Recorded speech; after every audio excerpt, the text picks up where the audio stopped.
this conversation and technically just get to understand how then do we handle the politics of the day, because as they would say, politics runs the world, politics runs every other activity in the nation.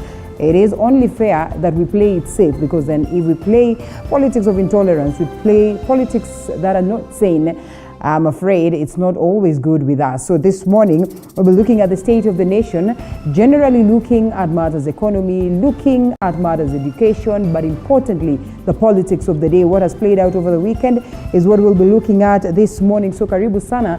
It is always a pleasure to have you join us. And it's that Monday where we talk matters health. And so today we'll also be looking at back pains. In a way or another, at some point in time, you probably have experienced back pains. Just what informs this, and what can you do to ensure that this does not get a little bit to that level where it is chronic and so, or chronical, and so chronic, so to speak. And so we'll be discussing that this morning. We have an orthopedic on board who will take us through that, and we probably get to understand the nitty-gritty details of how best we can avoid such scenarios. But importantly, we'll also be looking at matters nutrition and just how best you can boost your immune. So it is necessary that you keep me company right from the word go as we kickstart, as we look forward to a great week ahead. The hashtag, as always, is Morning Cafe, and the Twitter handle at Linda_Lela TV47KE, Linda_Lela, my personal one, TV47KE, and all the other platforms, social media platforms, TV47KE. You get to interact with us. We get to sample some of your comments as we proceed with the show, because it is important that we do so, just to show that indeed we value your feedback. Karibu sana. This is Morning Cafe. My name is Linda Alela, and this is that program of the week that keeps you up to speed. Importantly, we look at what that the newspapers have and what it is that my team has prepared, just to ensure that you are informed, entertained, educated, because then that is our core business. Remember, this is TV47, the home of untold stories. So keep me company from now all the way to 9 a.m. as we look forward to more and more that will be coming your way throughout the day. Now, we have so much in store for you. As always, like I said, we have the papers. So a brief look at what it is that the papers are detailing that is on the front page. And we have the Daily Nation. What is captured on the front page of the Daily Nation? Farms allowed to import vaccine. Ministry says it will monitor prices. That is the People Daily trying to get its way. But first, let's finish with this. And farms allowed to import vaccines. Ministry says it will monitor prices. That's the story that is captured on the back page of the Daily Nation in regards to what is happening right here in the country. But on the other side, or in the neighboring country, World Health Organization warns Tanzania over COVID in action, and agency urges robust action to save lives. That's a story captured on page 19. Quite damning reports coming from Tanzania in regards to this. President John Pombe Magufuli maintaining that it is important that the people of Tanzania focus on prayer, turning their eyes into the Lord, looking into what it is that they have not done well. And he maintains that he will not get into that business of, having lockdowns or just trying to match up to what it is that the world is doing in terms of trying to tame COVID-19. A story captured on page 19. And of course is something that many are looking into, even as there is that tension in Tanzania. Away from it, on matters education, as I mentioned earlier on, Education CS George Magoha recently banned cleanser in learning institution. A new danger of sanitizer in schools. Weapon against COVID-19 now a hazard, or a health hazard, with reports that a student died and 3 of his colleagues have gone blind after imbibing in the liquid. Some recent fire incidents, and schools have also been linked to the hand cleanser. That's a story captured on page 4. Pretty much of an unfortunate story.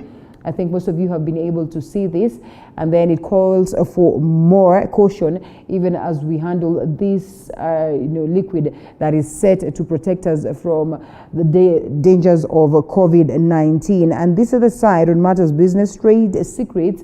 Tuskies spied on competitors to get ahead of the game. Our retailer stationed undercover agents at Nakumatt to find out what secrets the Blue Elephant was using to stay atop of the food chain. And true to it, maybe they were successful in getting some of these tips, and indeed the Blue Elephant is nowhere in the market. Pretty much unfortunate.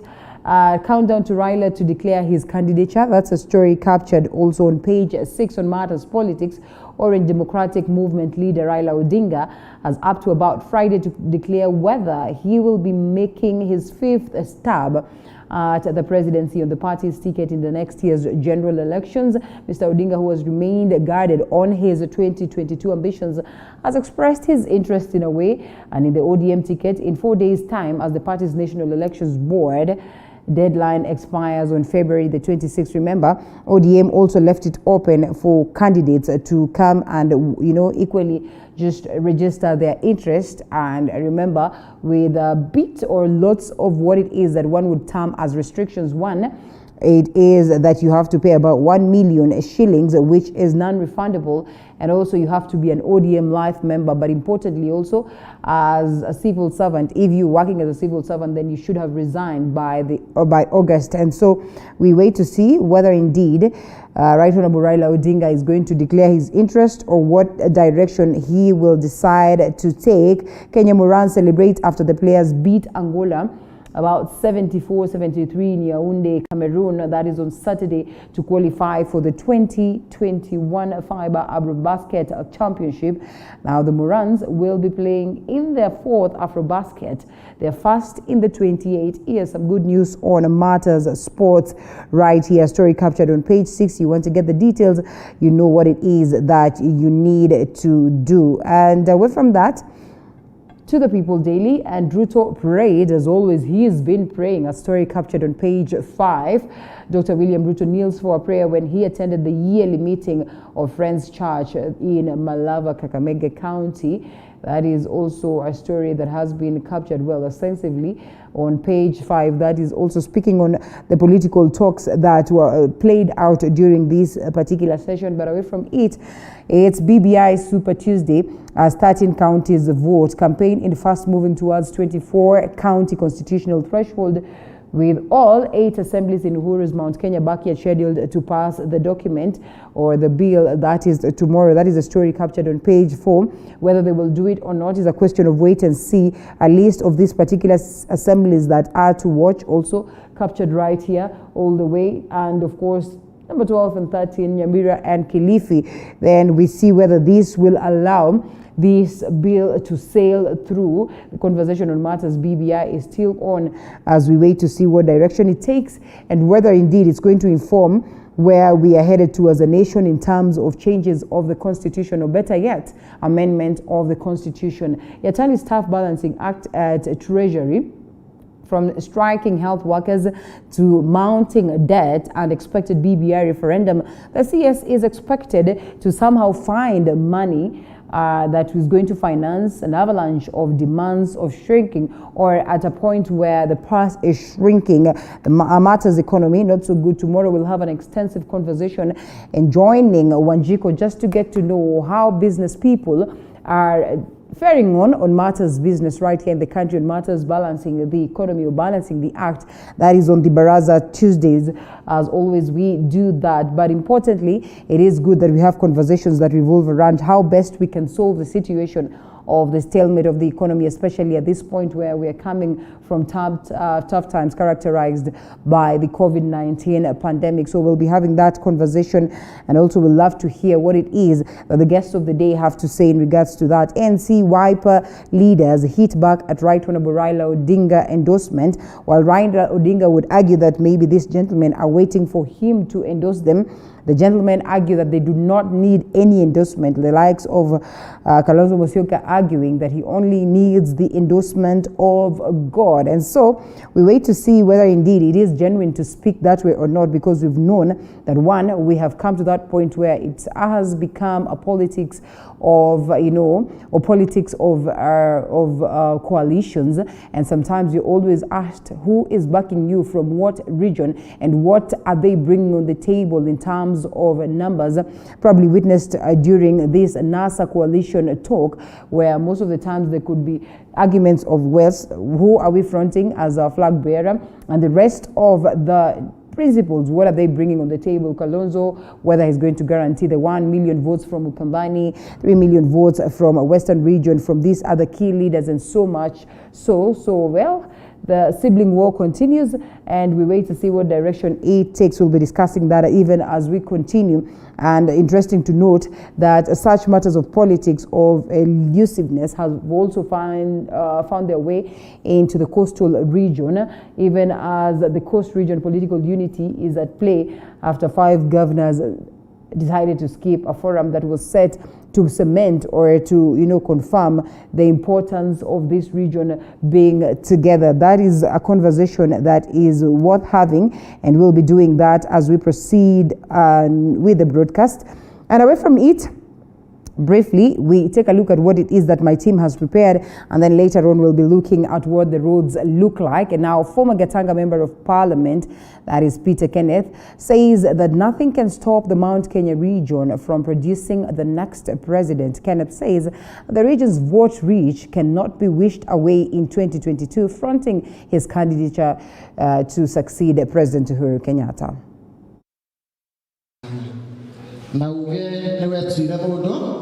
The former presidential candidate has said that nothing will stop the Mount Kenya region from producing the next president. Kenneth says the region's vote reach cannot be wished away in determining the 2022 polls. Nothing stops this region, Mount Kenya region, from producing a president. Nothing stops at all. You cannot say that a region, even if it has the best, if it can produce the best person, that because people who have come from that region have been there before, they shouldn't produce a president. Some of the region's leaders who have expressed interest to run for presidency include Peter Kenneth, Murang'a Governor Mwangi wa Iria, former Agriculture CS Mwangi Kionjori, among others. And to add, he's at Mount Kenya accounts to almost 30% of the voting bloc of our country. So even if it doesn't produce a president, it should be in a strong position to occupy the next most important position.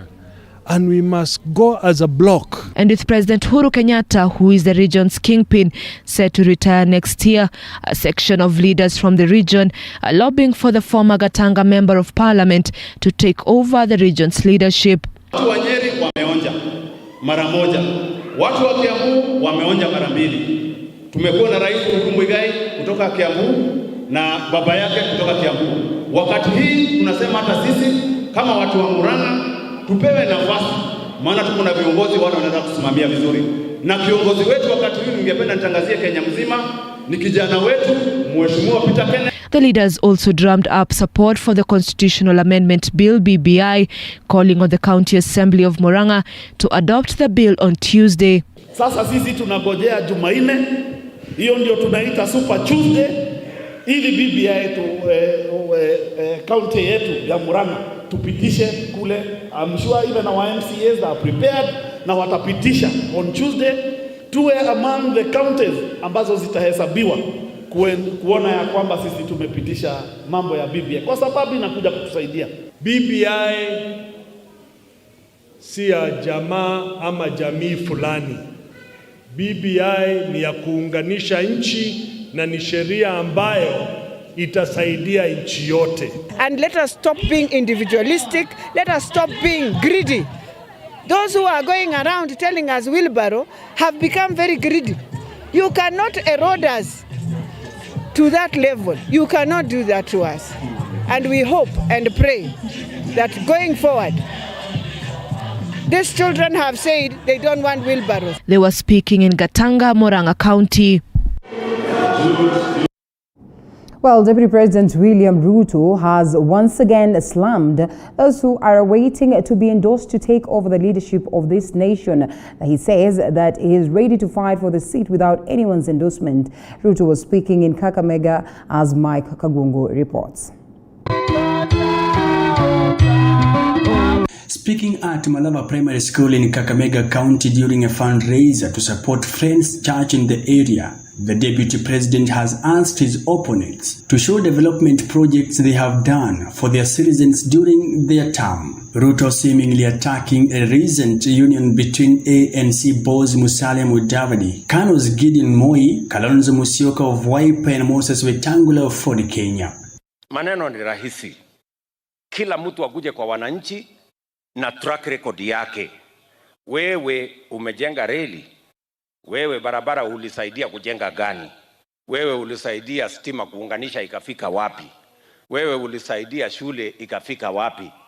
Alafu sasa useme ile utafanya tukienda mbele. Watu wataangalia kweli amefanya hii ikafika hapa. Political leaders who attended the event drumming up support for 2022 Ruto's presidential bid, however expressing mixed signals on whether to support or oppose the ongoing constitutional amendment push BBI. Mimi ningependa hao watu ambao wanatafuta urais uwalinganisha na naibu wa rais wakati huu Ruto. Muone kwa hao watu wote nani amewahi kuwa karibu na nyinyi. Mtapata ya kuwa mtu ambaye tumekuwa tukimuona kila mara, ikiwa fundraising ya kanisa, ikiwa mambo ya maendeleo ina gani, amekuwa nani? The leaders calling on the proponents of the BBI to let Kenyans ample time to decide without being forcefully persuaded into supporting it. Mimi nimeshasema hatupingi na wala hatuungi mkono, lakini kazi kwako wewe hasla katika taifa letu la Kenya. They however said that BBI was never a part of the Jubilee violation. Kama wana Jubilee, BBI haikuwa agenda yetu. Na sisi hatungekuwa na shida na BBI. Lakini yale maneno yanafanyika around BBI inatushutua. Kwa sababu haraka iko wapi? Hapa haraka iko wapi? Mbona lazima hii iwe? The leaders further criticizing the proposed criminalization of the hustler word, which has been used by Reuters camp. ODM boss Raila Odinga has also faulted the criminalization of the hustlers tag. Njela waweke njela za kutoza za kufunga mahasula sababu sisi hatubanduki. Tuwashakula milioni 2 hawa. Na sisi tunangoja zetu ama vipi? Ningependa kuambia Speaker of the National Assembly of Kenya kwamba hebu pitisheni hiyo sheria haraka. For TV 47 Mike Kagwango. Still on politics, with about 18 months to next year's general elections, the political class is out and about shopping for political brides and grooms just a few days after hinting at a possible alliance with Senators Moses Wetangula and Gideon Moi, and ANC leader Musalia Mudavadi. Wiper boss Kalonzo Musyoka has poured out his heart to ODM leader Raila Odinga. Kalonzo now claiming that he does not need any endorsement from Odinga in the race for the presidency in 2022. But as they say, politics is a game of numbers, and tonight, that is actually, as of yesterday, there was that look on matters game plan beyond the numbers, and I mean, this played out before it got to that conversation. This is what it is that Kalonzo Musyoka had to say. With the 2022 presidential elections around the corner, presidential hopefuls are yet again on their toes to find their perfect match to help them clinch the coveted seat. And as others build the ground base in seeking endorsements, Wiper Party leader Kalonzo Musyoka has told off ODM leader Raila Odinga, confessing on his absence from Uhuru Park in January 2018 when Odinga declared himself the people's president. Stephen Kalonzo Musyoka anatafuta endorsement ya Mwenyezi Mungu peke yake. I don't believe in these political debts. I did what I did to make this country better. How would I have participated in a mock, illegal, unconstitutional oath? ANC party leader Musalia Mudavadi has also lashed out at Odinga. In a statement to newsrooms, Mudavadi claims Odinga duped them into supporting him in 2017, alleging that pulling out of the repeat elections in 2018 was a prearranged scheme to leverage on at the negotiation table with President Uhuru Kenyatta. This comes a few days after Kalonzo Musyoka, Musalia Mudavadi, Ford Kenya's Moses Wetangula, and KANU's Gideon Moi hinted at a possible alliance. However, the three called on Odinga to back one of them, claiming to have sacrificed a lot for Raila's presidency. Odinga, without mentioning names, has however said that he shall not pay attention to any request by people who want to extend their political mileage and that he is not politically indebted to anyone. The ODM boss accused politicians of abandoning him at his hour of need, citing his mock swearing in as the people's president after President Uhuru Kenyatta was declared winner of the 2017 general election. Musalia has invested 10 political years in him. Kalonzo has invested 10 political years in him. Kati ya sisi watatu tumeinvest in our brother Raila 30 political years. If Kalonzo Musyoka has the backing of the Eastern Bloc, and then he's seeking to work with a region that has 3 heavyweights, then one would assume that he would stand more to gain, because if he had the Eastern Bloc on his own, and you are going to a region where there are 3 who are likely to divide, it would be more natural for them to back him. And I think that's the calculation as an option. But in what seems like replacing his longtime team players, ODM leader Raila Odinga recently met Makueni Governor Kivutha Kibwana and former UNCTAD boss Mukhisa Kitui, both of whom have expressed interest in the top seat. Like now Mukhisa has come on board, and there are jitters within ANC because ANC had decided that they are going to run for the 2022 election on a single platform of the economy. But unfortunately, they have found somebody who is more eloquent in not just articulating the nature of the economic problem in the country, but also elaborating solutions for the problem. And that is what is causing them jitters, because for them, they only trained their candidates to parrot the word economy, economy, economy, and over-elaboration of the problem without giving us solutions. The coming together or the announcement of a working relationship between the 4 gentlemen obviously may have triggered, the former Prime Minister Raila Odinga and others to say, okay, fine. So if that's what you're gonna do, we also have a game. So and in a way, so the game is a game of cards. Mudavadi, Wetangula and Musyoka in 2013 during their alliance with Odinga through their political vehicle, the Coalition for Reforms and Democracy CORD, garnered 5.3 million votes, accounting for 44% of the votes cast. In 2017, under their new outfit, the National Super Alliance NASA Coalition, the 4 tried their shot at the presidency again, this time managing a whopping 6.7 million votes. But taking a dip into the NASA 2017 vote basket, the Ukambani region accounted for more than 968,000 of the 6.7 million votes, with Mudavadi and Wetangula bringing a joint consolidated 1.2 million Western Kenya votes to the table.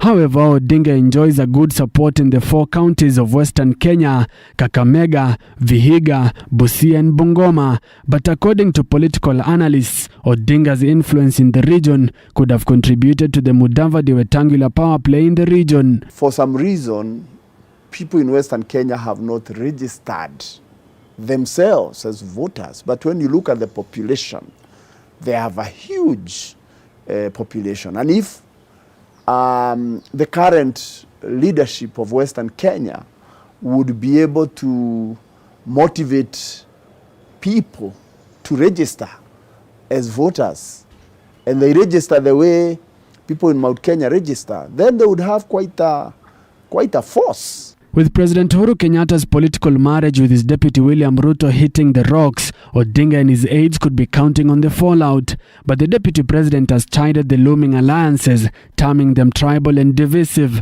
And given Kenya's troubled ethnic politics, he believes his hustler narrative is just what Kenya needs. Kila mtu ako na track record ama namna gani?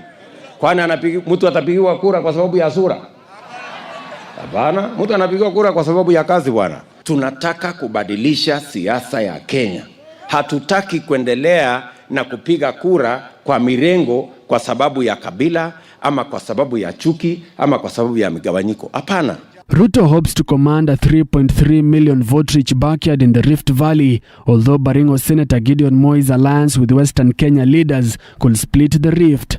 The 3.3 million votes counting the perceived Ruto strongholds, save for Nakuru and Laikipia counties, whose voting patterns largely depend on the Mount Kenya region. Obviously, the Rift Valley bloc,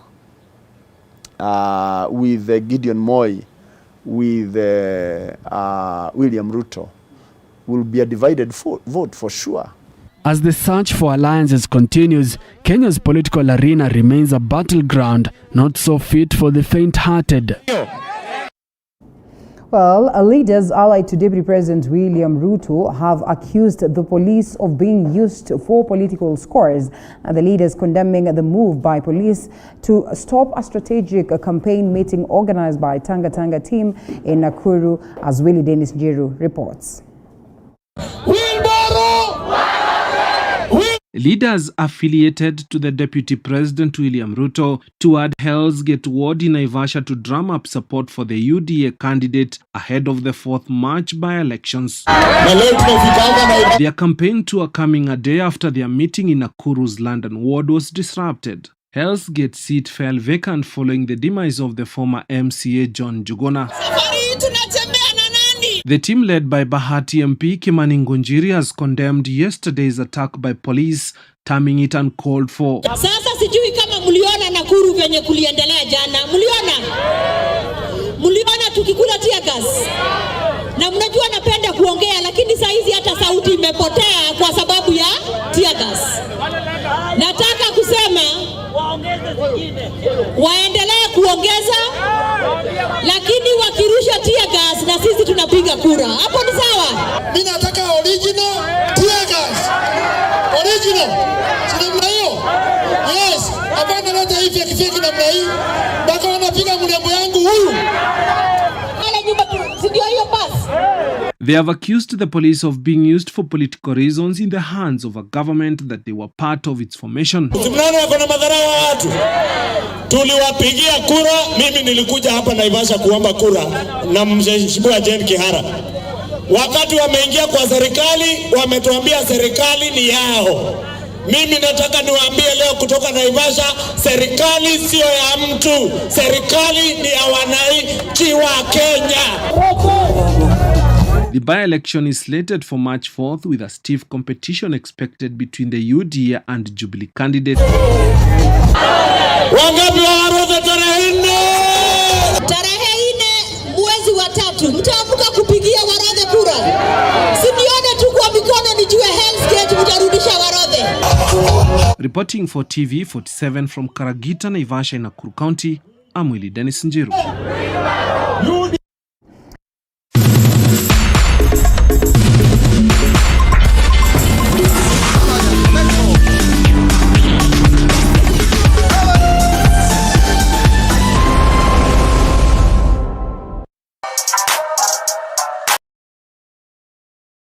What's the perfect way to kickstart your day in the morning? Well, apart from having a healthy breakfast, the morning cafe is all you need. We will inform you on what's happening on the roads, dive deeper into the newspapers, alongside heated political debates. Examples. Yes, we are using examples. Is America here to defend itself? Did you know that your greatest wealth is health? We get down into farming, education matters, business and innovation. And yes, we cannot forget family matters. These people want encouragement. With some good Friday vibes. When the deal is done. The Morning Cafe with Linda Alela, Monday to Friday from 6 a.m. to 9 a.m. only on TV 47.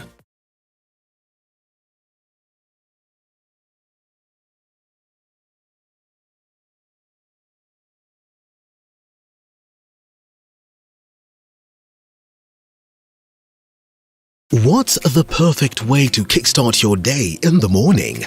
Well, apart from having a healthy breakfast, the Morning Cafe is all you need.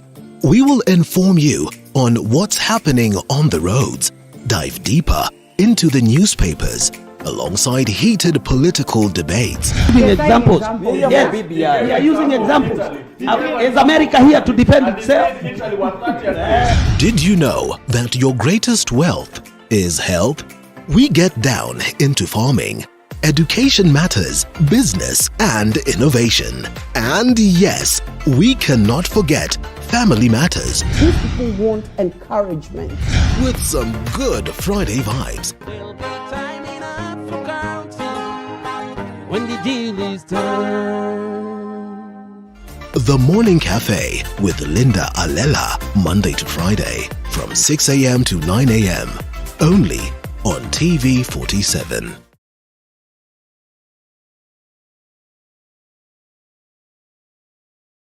What's the perfect way to kickstart your day in the morning?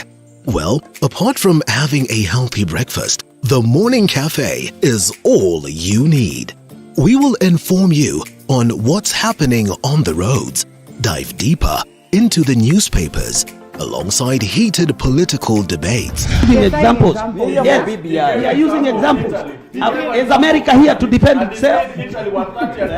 Did you know that your greatest wealth is health? We get down into farming, education matters, business and innovation. And yes, we cannot forget Family Matters. These people want encouragement. With some good Friday vibes. When the deal is done. The Morning Cafe with Linda Alela, Monday to Friday from 6 a.m. to 9 a.m. Only on TV 47. What's the perfect way to kickstart your day in the morning? Well, apart from having a healthy breakfast, the Morning Cafe is all you need. We will inform you on what's happening on the roads, dive deeper into the newspapers, alongside heated political debates. Examples. Yes, we are using examples. Is America here to defend itself? Did you know that your greatest wealth is health? We get down into farming, education matters, business and innovation. And yes, we cannot forget Family Matters. These people want encouragement. With some good Friday vibes. When the deal is done. The Morning Cafe with Linda Alela, Monday to Friday from 6 a.m. to 9 a.m. Only on TV 47. What's the perfect way to kickstart your day in the morning? Well, apart from having a healthy breakfast, the Morning Cafe is all you need. We will inform you on what's happening on the roads, dive deeper into the newspapers, alongside heated political debates. Examples. Yes, we are using examples. Is America here to defend itself? Did you know that your greatest wealth is health? We get down into farming, education matters, business and innovation. And yes, we cannot forget Family Matters. These people want encouragement. With some good Friday vibes. When the deal is Of done. Untold Stories.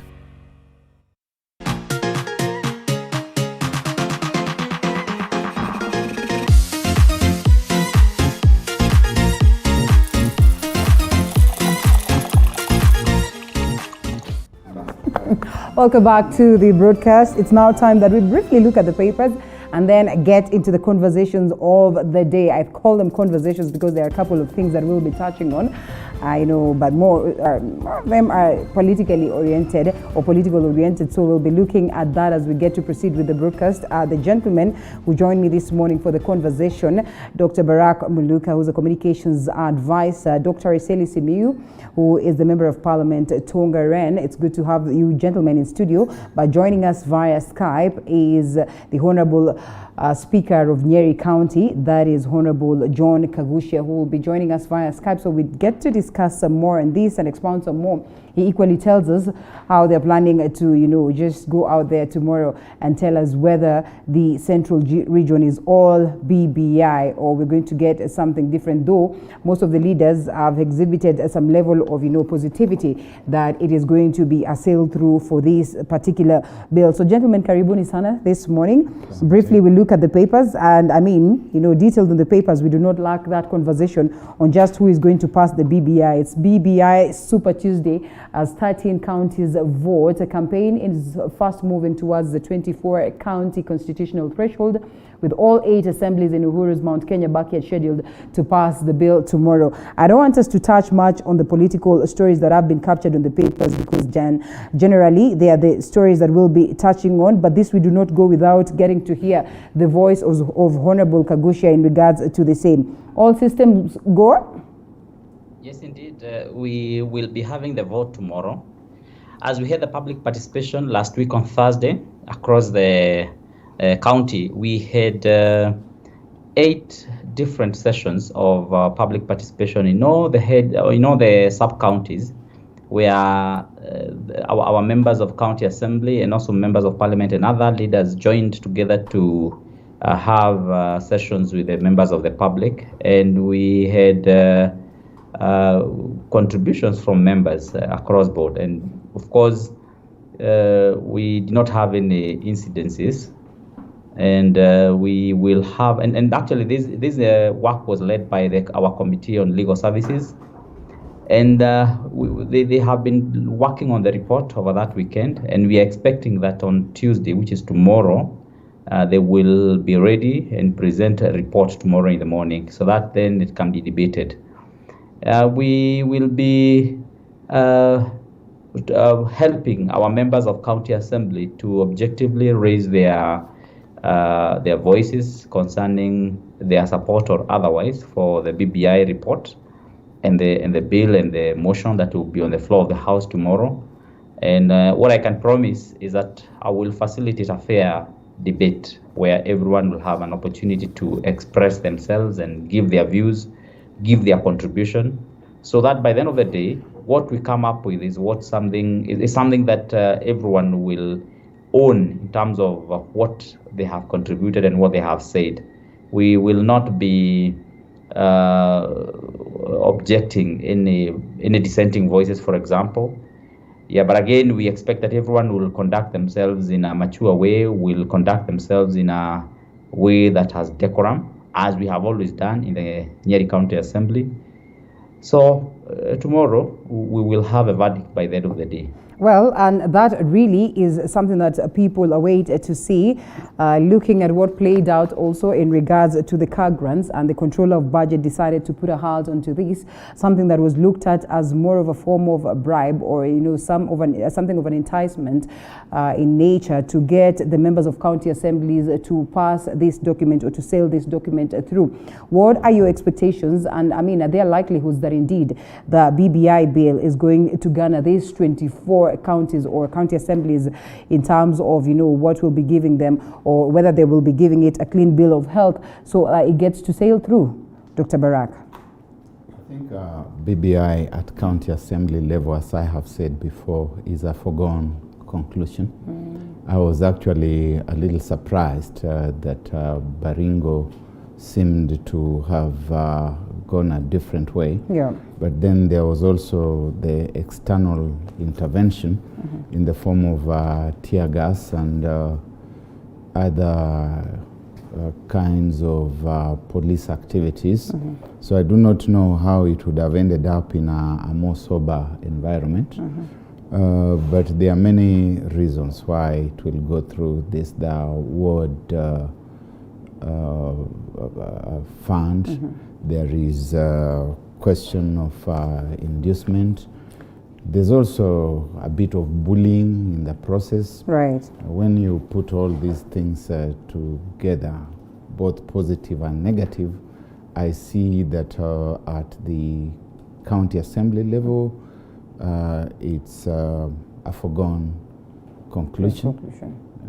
Within the next few days, I expect that the remaining 46 county assemblies, a majority of them are going to push it through. The real test is going to be when it gets to the referendum. National Assembly is neither here nor there. I do not know whether they can adjust or not, I doubt. but we have the privilege of having a legislator, a distinguished legislator at that too with us. Maybe he could help to guide us. If you can, Mheshimiwa. Well, for the National Assembly or Parliament, for that matter, by the issue of popular initiative, whether they pass it or not, the document goes for referendum. Okay. Yeah. So their opinion here doesn't matter. It's just a route that it passes through, then goes to referendum.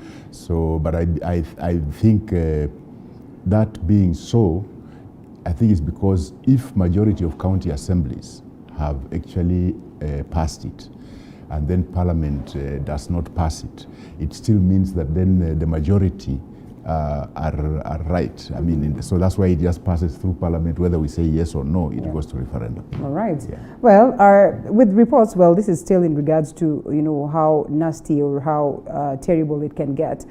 Like keep your member of parliament, or like keep your woman representative coming out to say that, you know, they were paid lots of money, well, so to speak, on this side of Tanga, so that they would quash the BBI, would insult President Uhuru Kenyatta, would insult Right Honorable Raila Odinga. Do we really need such at this moment? But then again, in as much as we would want to wash that away, what does it speak of how just, vulnerable members of parliament or generally our leaders can be to some of these handouts that we speak about?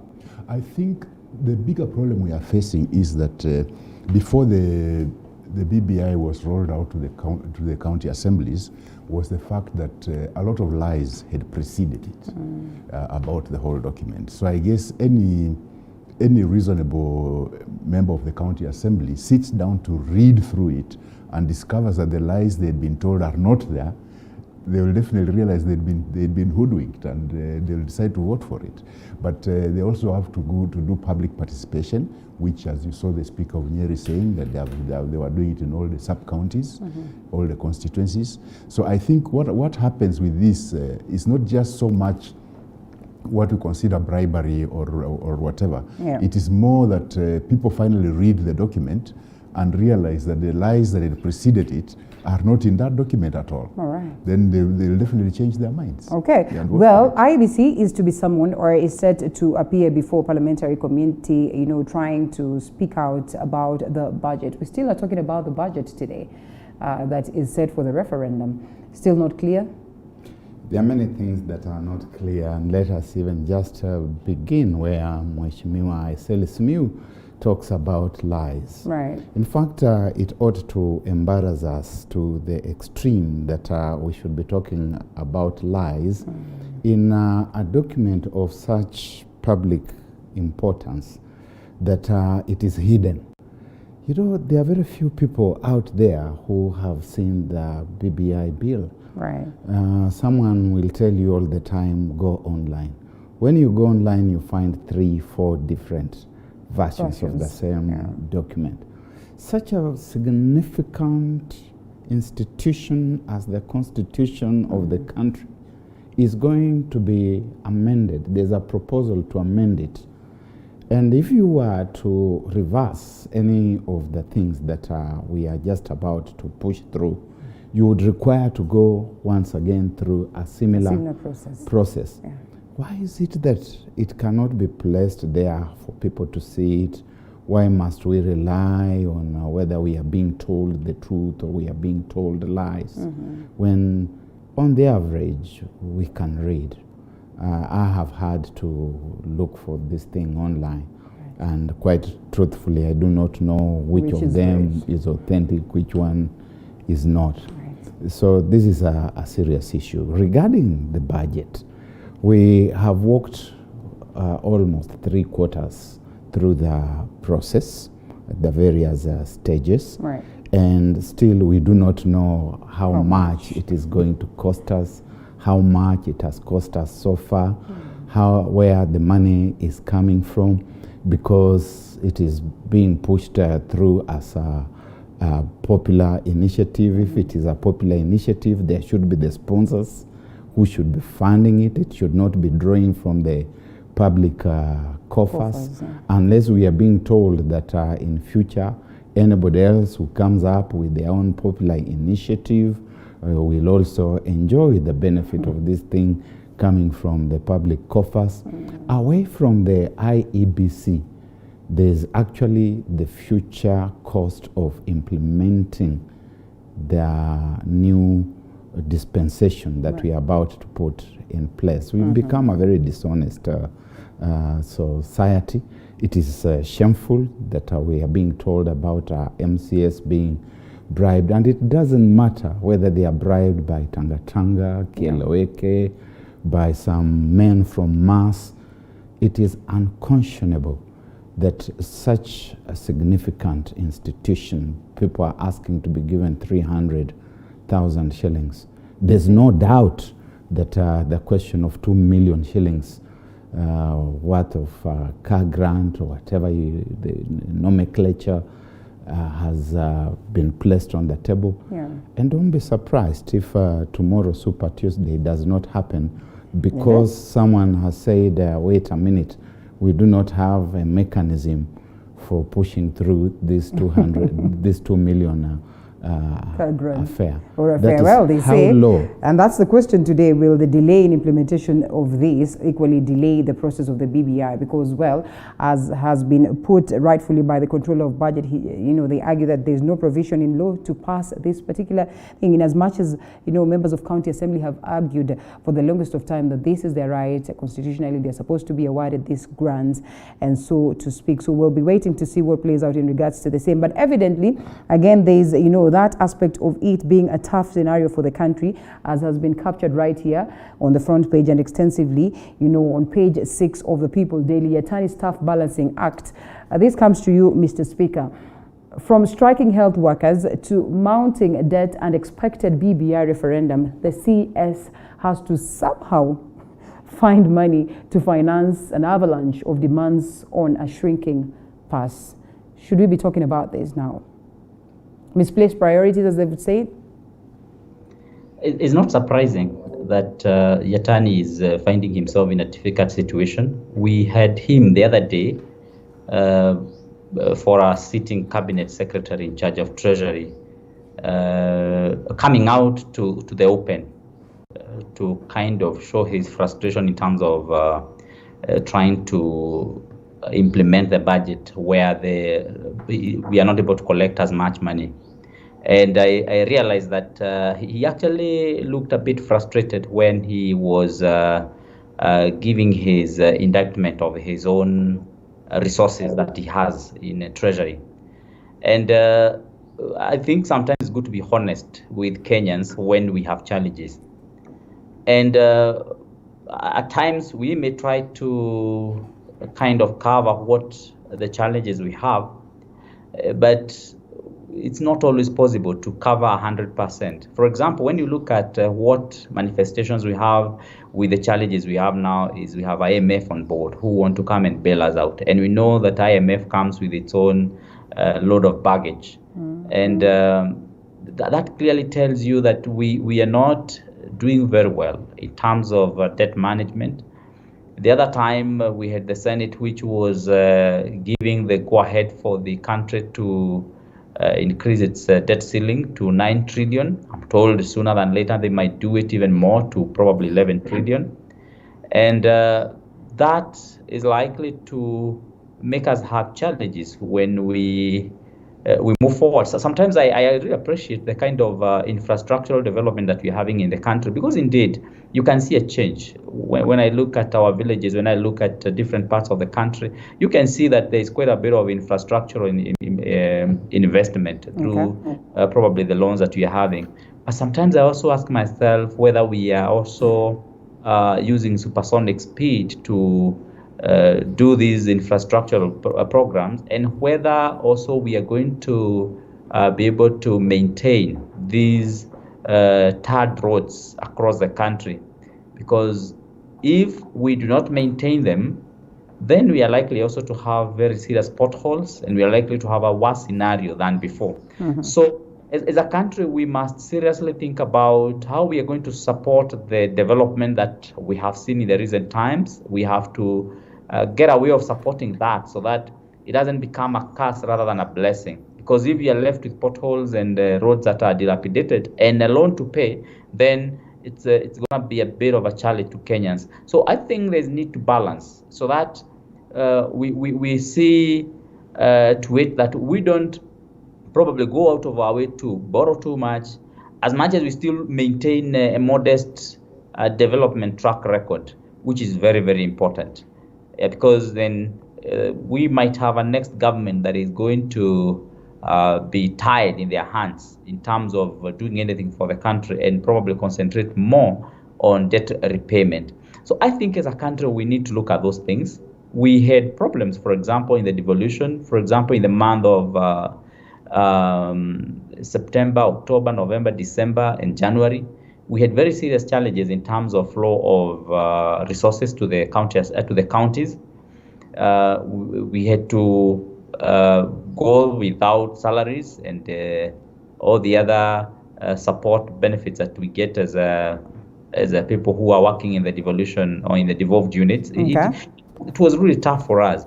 And so we hope that as a country, we are going to reorganize our finances, our budget. It's important that we look at everything that is not important at the moment, or whatever we can focus, so that we can reduce our spending, and then we increase our speed of hopefully repayment, so that then we get off a lot of some of these debts as soon as possible. But I'm happy some of the donors countries have also seen them giving us moratorium and longer periods to repay the loans, which is going to help us as a country maybe to reorganize our fiscal policy.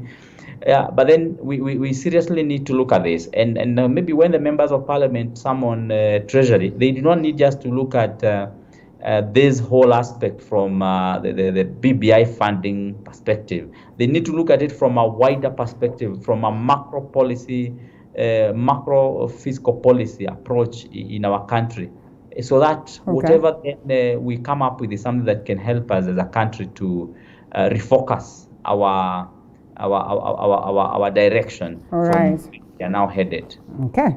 Well, gentlemen, allow us to take a short break. The speaker has extensively expounded on just how best we need to handle our economy. In most cases, I congratulate him on how sober he remains as a speaker. We have seen speakers from other counties evidently coming out to show their sides, which in most cases they would argue it shouldn't be so. So we take a short break and then we come back to expound some more, especially on the politics of the day. What's the perfect way to kickstart your day in the morning? Well, apart from having a healthy breakfast, the Morning Cafe is all you need. We will inform you on what's happening on the roads, dive deeper into the newspapers, alongside heated political debates. Examples. Yes, we are using examples. Is America here to defend itself? Did you know that your greatest wealth is health? We get down into farming, education matters, business and innovation. And yes, we cannot forget family matters. These people want encouragement. With some good Friday vibes. When the deal is done. The Morning Cafe with Linda Alela, Monday to Friday from 6 a.m. to 9 a.m. only on TV 47.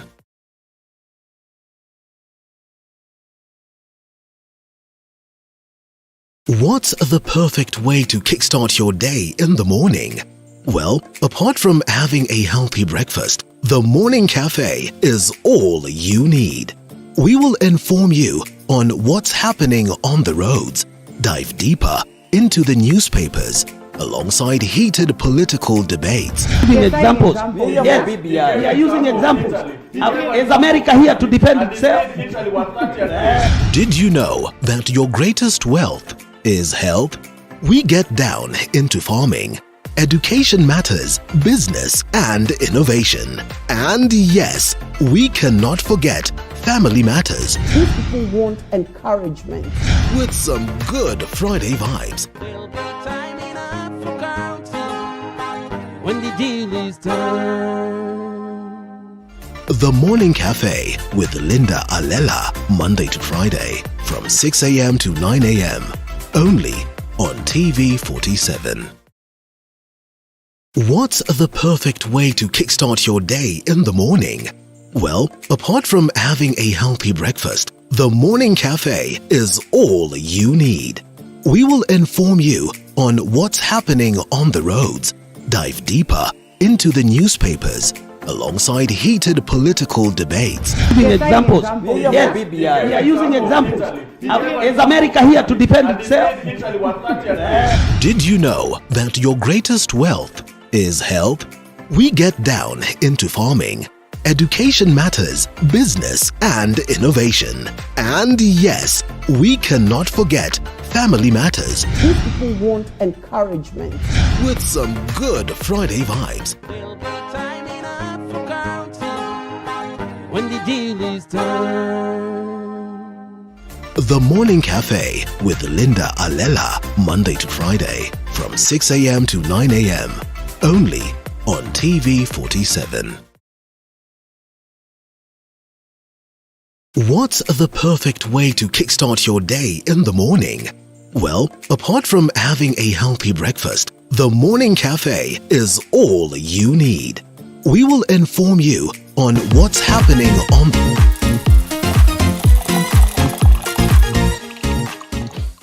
Well, as I close the papers, I guess there's really nothing much that we might delve into because some of these key stories are what we discussed this morning. New danger on sanitizer in schools. I think it is a clarion call as of now that we all are careful, even as we try to, incorporate these measures of dealing with COVID-19 as a people. It doesn't look good in Tanzania. It's something that we await to see how Magufuli is going to handle it. We've been talking about it for the longest of time. Possible matters sports. And I guess, gentlemen, you'll allow me to get into the politics of the day. The Standard newspaper speaks of, to endorse or not. And I think that is one of the key things that we discussed this morning, politics of endorsement. We also look at politics or police in politics and literally the legacy trend, whether President Uhuru Kenyatta is likely to salvage anything in his quest to ensure that he incorporates his CSs to actively participate in getting him to attain his legacy. Those are the key things that we look at. Still with me, the gentleman of the day, Honorable Eseli Simiu, Member of Parliament Tongaren, Honorable that is John Kagusha, Speaker, Nyeri County, and Dr. Barack Muluka, who is a communications advisor. Gentlemen, let's get to the politics of endorsement. To endorse or not. Before we started the conversation, the gentleman on board argued that it was not necessary for some of these leaders to be endorsed. In my own opinion, which I am not supposed to give out anyway, I am best positioned to listen to what it is that the gentlemen have to say. But from what we have seen, or at least what we have, we're talking about the politics of coalition, alignments, and everything, the politics of regions, and the fact that if you're coming from a certain region, then you have to garner some likings from a certain region. And in most cases, you're supposed to be endorsed by a kingpin from this particular region. So at least you can speak to their tune, or they can speak your tune if at all you want to be president. Why do you argue then, Barack, that we really do not need to get to that point of, politics of endorsement? The first thing, Linda, is that we have to be very careful. This country is steadily getting into the space of creation of warlords. Yeah. Okay. They may not be full-fledged warlords, but they are warlords in embryonic stages. In the full order of time, let us not be surprised to see some of these people with their whole squadrons of supporters insisting that it is ourselves. I've been following very closely the things that people say in WhatsApp groups, and you can actually realize that this is not a joke. Right. If these people are truly like-minded, they get together with Odinga, they discuss mechanisms of going through processes that we may call primaries, and we don't even need to reinvent that wheel of democratic primaries. They are done every day elsewhere in the world. We have copied the Westminster model. We know how it is done at party level, how it is done at a coalition level. Yeah. We say we are in the process of changing the constitution. They seem to be the dominant voice. Why don't they just take the country the parliamentary way? Then they go to the polls. Whoever garners the majority or leads a coalition of the majority forms government. Okay. They worked together before. I have seen the coalition agreement. At some point I was Secretary General of one of the parties. I know what the agreement says. Mheshimiwa Selis Miu here was there when they were negotiating. The last time, I don't know what they did before the smoke, white smoke came out. Maybe we can hear from the horse's mouth. But I think it is politics of weaklings when you come out and you start telling Odinga that endorse us. Yes, there's an Odinga agreement. says, I will not endorse you. The agreement said that if they are still going to hold together at the next election, then the party that produced the presidential candidate last time will not produce one. And the person who ran will not run. But the agreement also anticipates the possibility that they could go different ways after the life of the current parliament lapses. They should just focus on coming out to popularize themselves across the country. But these are people who have stayed in their backyards. We tried to get Mudavadi out of Western when I was his Secretary General. It's difficult. You need a caterpillar breakdown to get him out of Western. Is it so? And now coming to you, and well, the fact that there was an agreement, I'd love to know by the time a coalition is no longer a coalition, what needs to be declared, you know, after all these agreements, because it's not been clear whether, you know, NASA still holds or not. Well, Barack can be forgiven on that one. Probably he does not need to expound some more on that, but you would probably be amongst the people whom we'd expect to tell us whether NASA coalition still holds, because you're still in Fort Kenya. And so we just tend to wonder whether there's this agreement still holding or not. Why is it that the spokesman, Kibisuka Kabatesi, should come out, you know, that is ANC spokesman, to say that Right Honorable Raila Odinga is not a genuine individual, if at all, you know, the document, or I mean, the agreement does not hold? I think for Kabatesi, I would say that I think he's how do you call it? You know, when you don't have, when you have to say something but you don't know the truth, so you make up words. It's called confabulation. I think Kibisu Kabatesi is confabulating. However, the agreements, also to speak now when you're coming in as. I think after having said that, I would say that from the look of things, if I remember the negotiations before you saw the white smoke, I came up and everybody agreed that there was one constant that we could not do away with, because given the people who were in NASA, all of them came from one side. It's only Kalonzo who came from the eastern side.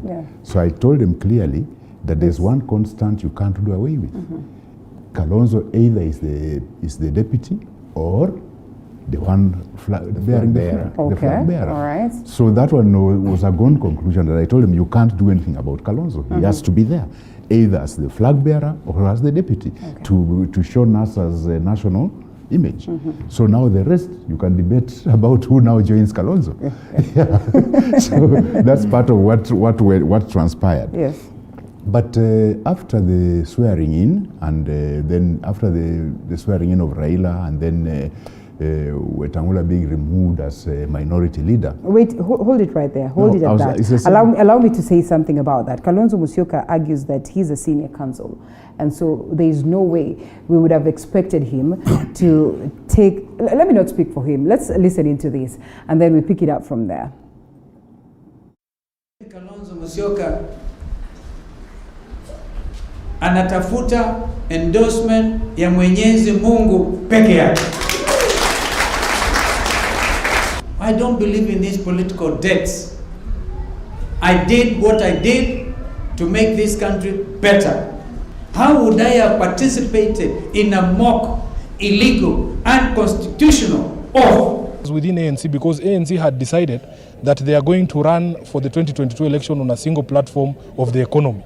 But unfortunately, they have found somebody who is more eloquent in not just articulating the nature of the economic problem in the country, but also elaborating solutions for the problem.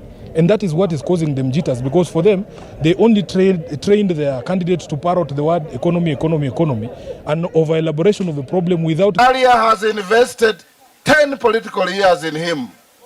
Kalonzo has invested 10 political years in him. Kati ya sisi watatu tumeinvest in our brother Raila 30 political. Waweke njela za kutosha za kufunga mahasula sababu sisi hatubanduki. Washakula milioni 2 hawa. Na sisi tunangoja zetu ama vipi? Ningependa kuambia Speaker of the National Assembly of Kenya kwamba hebu pitisheni hiyo sheria haraka. Maneno ni rahisi. Kila mtu akuje kwa wananchi na track record yake. Wewe umejenga reli, wewe barabara ulisaidia kujenga gani? Wewe ulisaidia stima kuunganisha ikafika wapi? Wewe ulisaidia shule ikafika wapi? Alafu sasa useme ile utafanya tukienda mbele. Watu wataangalia kweli amefanya hii ikafika hapa. Wako na track record ama namna gani? Kwani mtu atapigiwa kura kwa sababu ya sura? Hapana, mtu anapigiwa kura kwa sababu ya kazi bwana. Tunataka kubadilisha siasa ya Kenya. Hatutaki kuendelea na kupiga kura kwa mirengo kwa sababu ya kabila ama kwa sababu ya chuki ama kwa sababu ya... Nyinyi ni watoto wa tumbo moja. Lazima mushikanishe jamii ya Wakalenjin pamoja. That one is a must. Itafika wakati mutasema personal differences aside, tuzungumze na mdomo moja. Tuzungumze na njia ambaye tutainuana. Tuzungumze na njia ambaye tutasaidiana ili tutoe uamuzi moja ambaye itakuja kusaidia watu wa Kenya na kusaidia jamii ya bonde la Ufa. Usikuwe na wasiwasi ati kuna maneno hapa. Hapana. Sisi ni watu united. Sisi tuko kabisa. Na sio ati united ati watu ya Wakalenjin. Hapana, tuko united as Kenyans. All of us we are united. Hata na wao tunaweza kwa njia kupitia mpango ya serikali kuwapatia uwezo wa kuwa na matumaini, ili tukimwona mtu pale ambaye ametoka mahali padogo na amepata mali kama vile Hosea amepata, tusianze kuwaita wezi. Sisi watu ya Nyeri na watu ya Mlima Kenya ni marafiki wenu na tutapenda nyinyi. Na sisi ni watu ya shukurani. Ukitutendea mema tutakufanyia nini? Mema. Well, our people united can never be defeated. Just how genuine are some of these statements that we get here? The last bit will be allowing the speaker to speak about on that Gachagwa's, utterances. But then again, coming back to you, my director just decided we'll listen to all this together, which is still okay. Kalonzo's utterances that, he is a senior counsel and he would not have participated in this. Are we slowly getting answers as to what really culminated then? Because we still have been asking, Nani should change Nani, who did not show up and all that. That swearing in was a protest. Okay. Okay? It was an activity, part of the protest activities. So sometimes when you are in a protest activity, the areas of legality and so on is a thin line. So in this case, he himself has said mock swearing in. Once he uses the word mock, it means that it's not real. So it's just the legality of it. It's a thin line. So you can say that, okay, if he had been sworn in using all the instruments of swearing in, then that could be treasonous. But this was a mock swearing in. Kalonzo himself has accepted it was a mock swearing in. Okay. And that was a protest activity to enhance the protest, whatever. So I think we need to be careful here what goes on, because what we would say is when you see my senator, Honorable Wetangula, saying that they have invested 30 years, each of them, blah, blah, blah, blah. But remember, by the time we formed CORD and Wetangula joined in fact, this kind of resurrected Honorable Wetangula's star, which was dimming very fast after the Tokyo scandal and whatever in the parliament. He had been made to step aside. Then he was put back in foreign affairs and demoted to industry, to Ministry of Trade. So his star was dimming. So in fact, CORD resurrected his star in a way. So he can say, as he says that he invested 10 years, he should also agree that they also invested in him and grew his stature. So it was a mutual thing. Then I know that's one side that Barack had not looked at. But now when you see it, I was part of the CORD coalition. I was part of the CORD coalition formation, so I know exactly what transpired. The issue of after, as I was saying earlier, after these swearing in issues, and then when Wetangula was removed as a minority leader, I suggested to them that by the NASA coalition, if any three parties leave the coalition dies. So I suggested to them, now is the time. Right Honorable Raila Amolo Odinga seems to have joined government. So we need an opposition. So why don't we break off and form our own coalition so we are the opposition in parliament and we'll capture the mood of the people. We'll take over the people that might be disenfranchised with Raila for the handshake. We'll also pick up other things. Other people will come on board. And indeed, if they'd followed my advice, we would be way ahead now. But they didn't, so in came William Ruto, taking over that space. And he has run with it. And he has run with it. Now they are trying to form a coalition now. Right. They have a very hard time, because if they had done it that time, and I gave them the example of Julius Malema in the South African Parliament. Right. I told them, you see, what we can do, on Tuesday we'll wear Fort Kenya colors, on Wednesday we'll wear ANC colors, on Thursday we'll wear Wiper colors, and then we form a formidable. With the numbers that we have, we are a force. And we'll be able, if they had done that, now they would be talking among themselves who should bear the flag. But they delayed, that chance went, now they are trying to form a coalition. Well, let them try, but I think that chance seems to have gone. Then when they concentrate on Raila Amolo Odinga, who has said that he doesn't want to talk about the presidency until after the BBI. But he has timelines to that. Yes, but right now, why is it that they're concentrating on Raila Amolo Odinga, and the person who is making inroads in their strongholds of Western is William Samoei Ruto? Why aren't they talking about him? Well, it tells you where they have just recently been. So they don't, because that is, to me, the person making inroads. The person who wants to replace Raila Amolo Odinga in Western is William Samoei Ruto.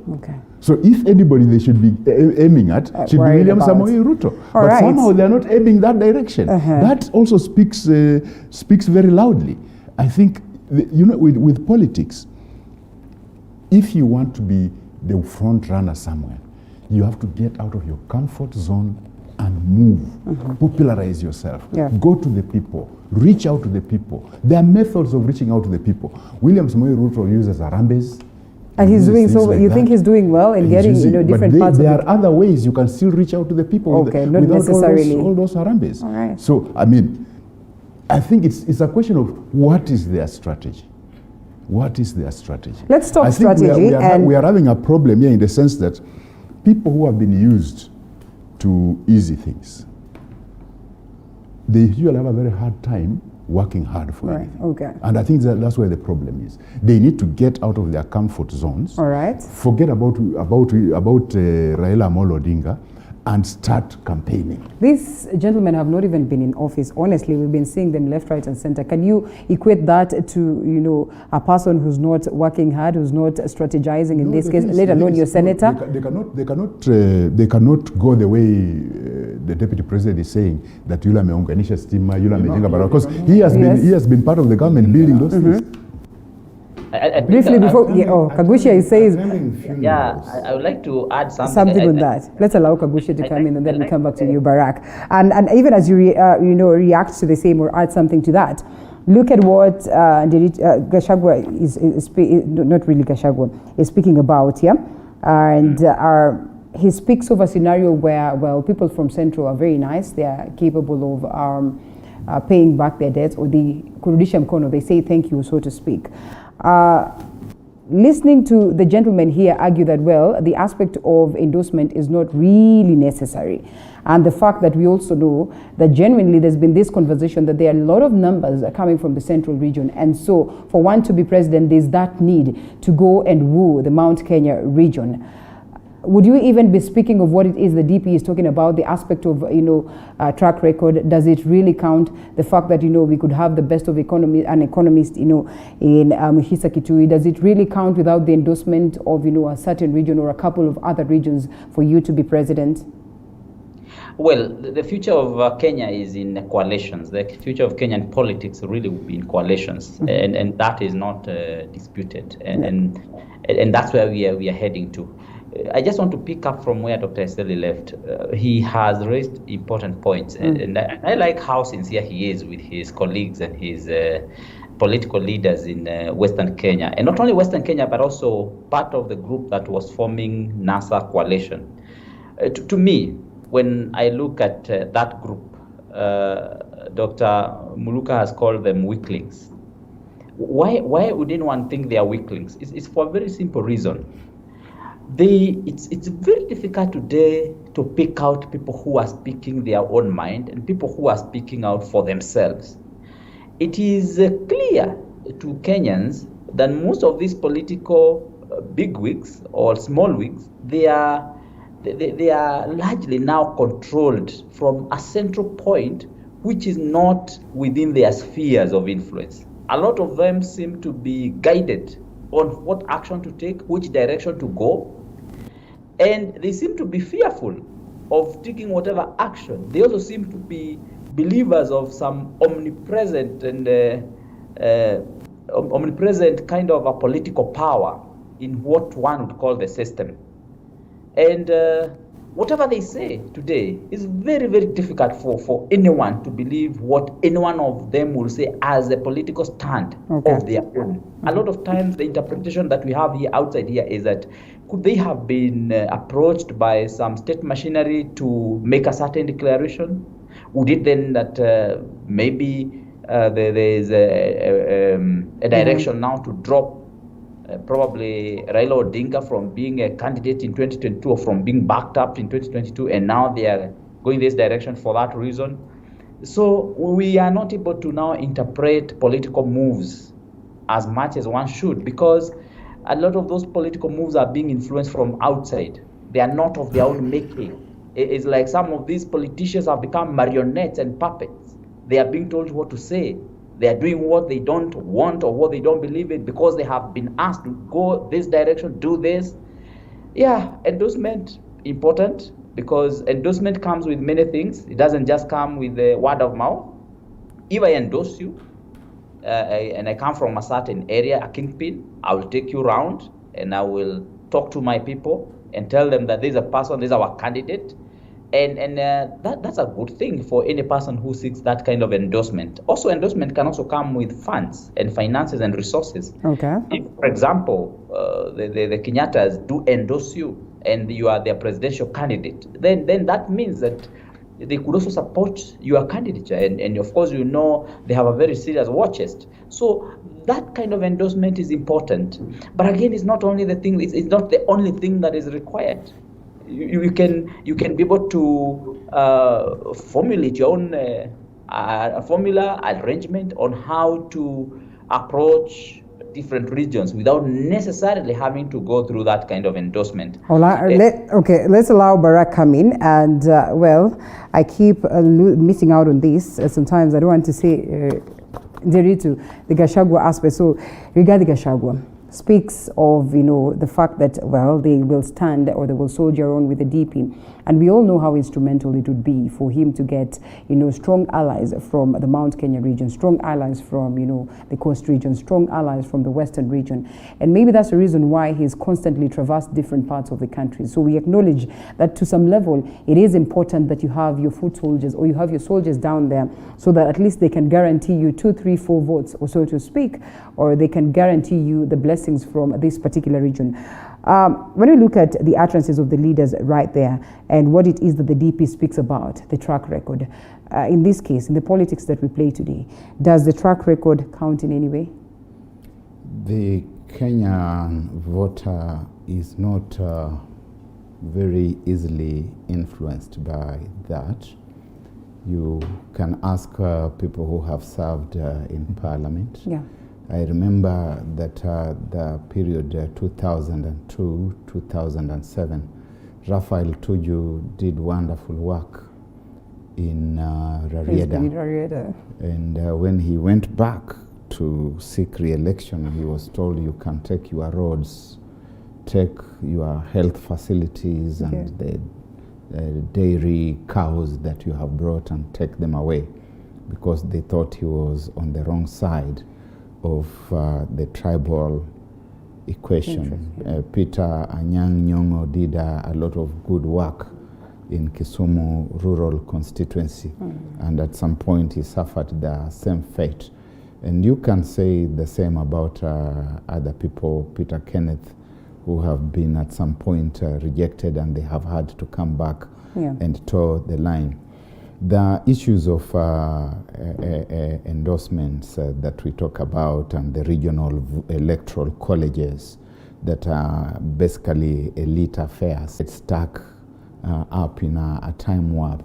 We remember in 1997, Tony Blair became the Prime Minister of the UK after the Conservative Party had been in charge for a very long time, moving from Margaret Thatcher in 1979 and going all the way up to the short, what I would call interregnum of John Major. And Tony Blair had his friends, David Miliband, who was a very youthful politician. At that time, I think he was aged 29, Blair was 43. And there was Gordon Brown. They met and agreed that Tony Blair would do one term, after which it would be Gordon Brown and eventually Miliband. Tony Blair went on to serve all the three all the 3 terms, so that nothing is cast in steel or cast in stone.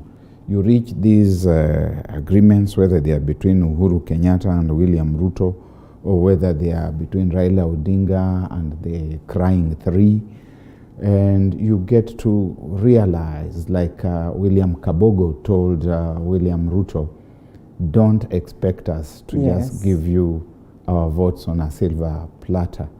Get out go for it. And go for it. Get out and look for the votes. And William Ruto, being an astute politician, has actually learned how to rove across the country seeking votes. Whether it's going to pay off or not is a different matter. So it would be unfair to castigate him on basis of that, to say that he's moving around while he's supposed to be working for the city. Campaigns are on. Yes. And the campaigns for 2022 began in President Uhuru Kenyatta's first term. He was the one who started campaigning for William Ruto. When he used to say, when he was still in his first term, before he even asked for a second term, Kwamba, you give me 10 years, after which you will give William Ruto 10 years. What does he call those pronouncements that he was making, if not a campaign? As for now, Linda, we are 17 months away from the next general election. 90 days of that season will be the real home stretch, because that's when party primaries are being done. That is when the campaign is on, that's when you're getting onto the finishing line. So we are saying that essentially there's just about 1 year. Right. And this 1 year goes towards preparatory activities.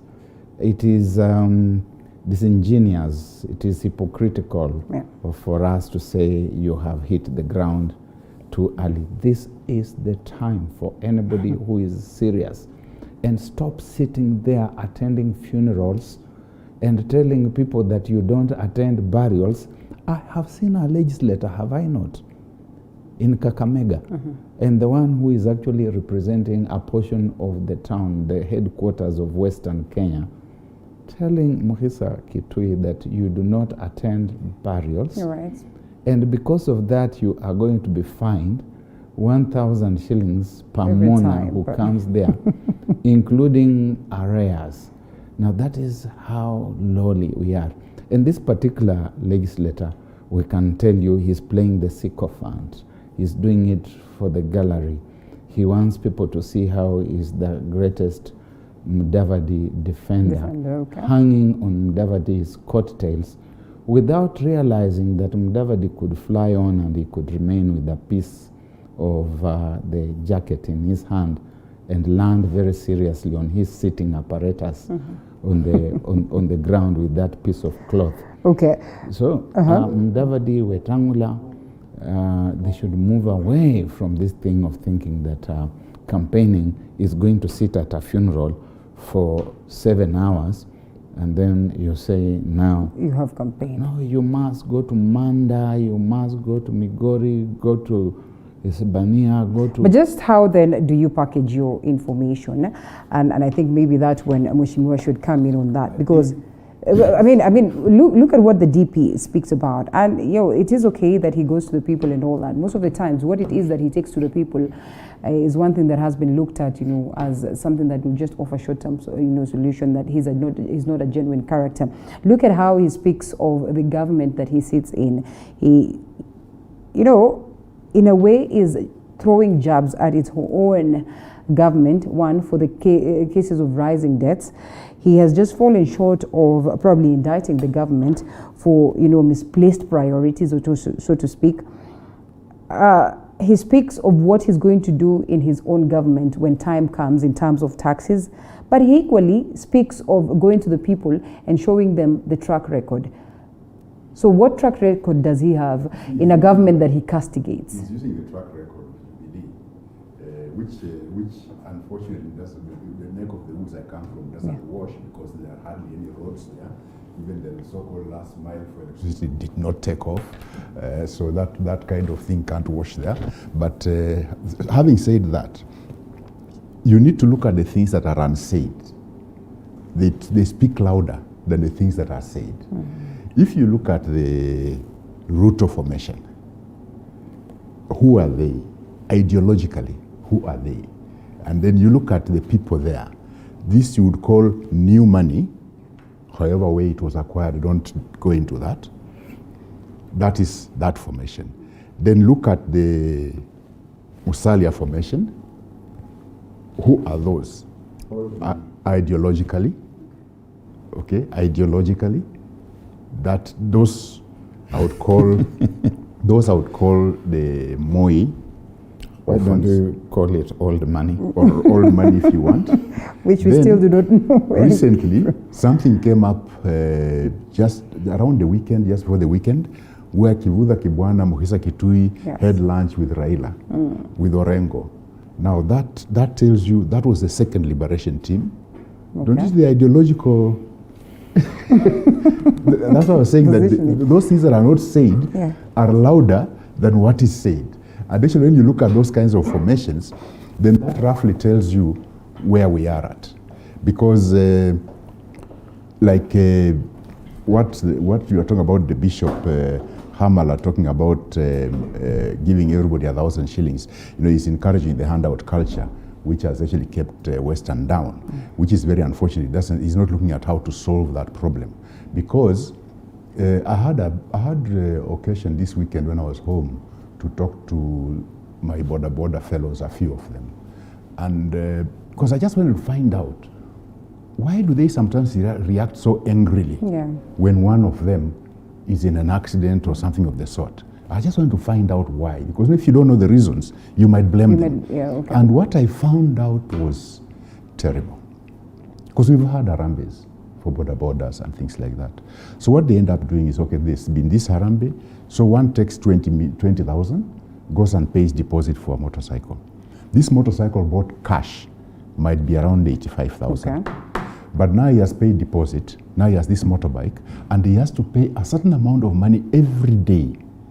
Any day he's off the road, he's in trouble. Whatever little is left is what he takes home to his family. So if he falls sick, like this particular case was a young man whose child fell sick, so then they went to hospital. Then the mother also fell sick, the mother of the child. So he himself had to take charge. So it took him about a week and a half taking care of his young family. In that process, he was not on the road. So he fell back with the repayments. And now they were coming for his motorbike. So when I talked to him, I found that if he can continue paying religiously, at the end of it, he will have paid about 180,000 shillings for a motorbike that would have costed him 90,000. After going all through that, now he defaults for about 10 days. They want to take away his motorcycle. When I asked him, and how much have you paid so far? He had, by the time I reached him, he had paid close to 100,000 shillings. That explains to us why these border fellows are angry.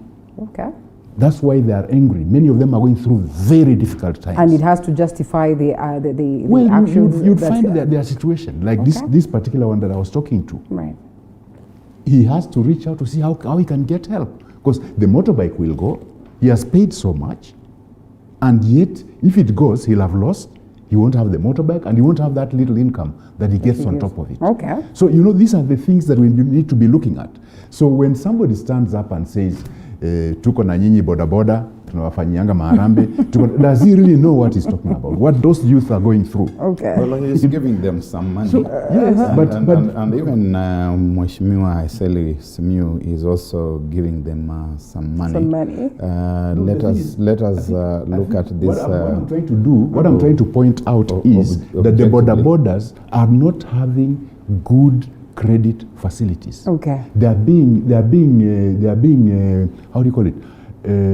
Fleeced by microfinance. Unfortunately, such is the case for technically almost everyone. So the credit facility for this is not working. In the context, briefly, you don't tell people that don't give them. No, they have got to take what they have, and Mheshimiwa Iseli has done that. About taking credit and refusing to take credit. Jaramogi Oginga Odinga was vice president of this country. And when he became vice president, we had an opposition that was led by Ronald Ngala, Daniel Arap Moi, Masinde Muliro, and others, John Keane and some other people. But after a very short while, within, in fact, the first few months of independence, they had been whipped into the ruling party, Shikuku being the last one to cross. And Martin Shikuku was the last one to cross. And the moment the Kadu people and APP and others crossed into Kanu, the voice of opposition moved from Kadu into Kanu. That is the history of this country. And that opposition was led by none other than the vice president, who was Jaramogi Oginga Odinga. On occasion, he would take credit for what the government was doing. Raila Odinga keeps on telling William Ruto that do not oppose the government if you are in government. His own father was the one who set that agenda. In the fullness of time, Tom Mboya conspired to remove him from government because the constitution paved the way for that kind of removal, and he resigned to salvage what was left of him. So it is only fair that it is quite normal. And Raila Odinga's father showed us that direction. Those who everyone is blaming. For those who don't know their history, they are bound to repeat it. All right. Okay, coming to you, Speaker, you are listening to what is going on. And, well, it is interesting how Raila Odinga will always surface in most of all these conversations. I get there's some level of truth, even as he's normally mentioned, that people argue, does it have to be about him? You've been there for a very long time, and when you occupy public space, yes, you have there is a price you pay. Oh. You become a point of reference. All right. Well, coming to you, Speaker, let's shift gears a bit, though still on that aspect of matters politics, as we introduce this talk of police in politics. What happened when some Tanga, members of parliament or legislatures were trying to set up a meeting that is in Nakuru? What, of course, they were treated to is something that is not so friendly. So even as we have opened the grounds officially for campaigns, why is it then that we have some level of, bias when we are treating these individuals that are out here trying to, win support from different parts of the country? Well, I said it last time. If you remember when we were in this show, I did say that I condemn with the strongest terms possible the use of police in county assemblies. Yes. And you remember I did quote Nyandarua County Assembly, where police were deployed to go and fulfill a certain parochial agenda in that county assembly. I also quoted Baringo County Assembly, where they were conducting a session, and just when the speaker was about to put a question, the police again lodged tear gas canisters into the county assembly. And the county assemblies are supposed to be sacred places, the highest decision-making places of different counties.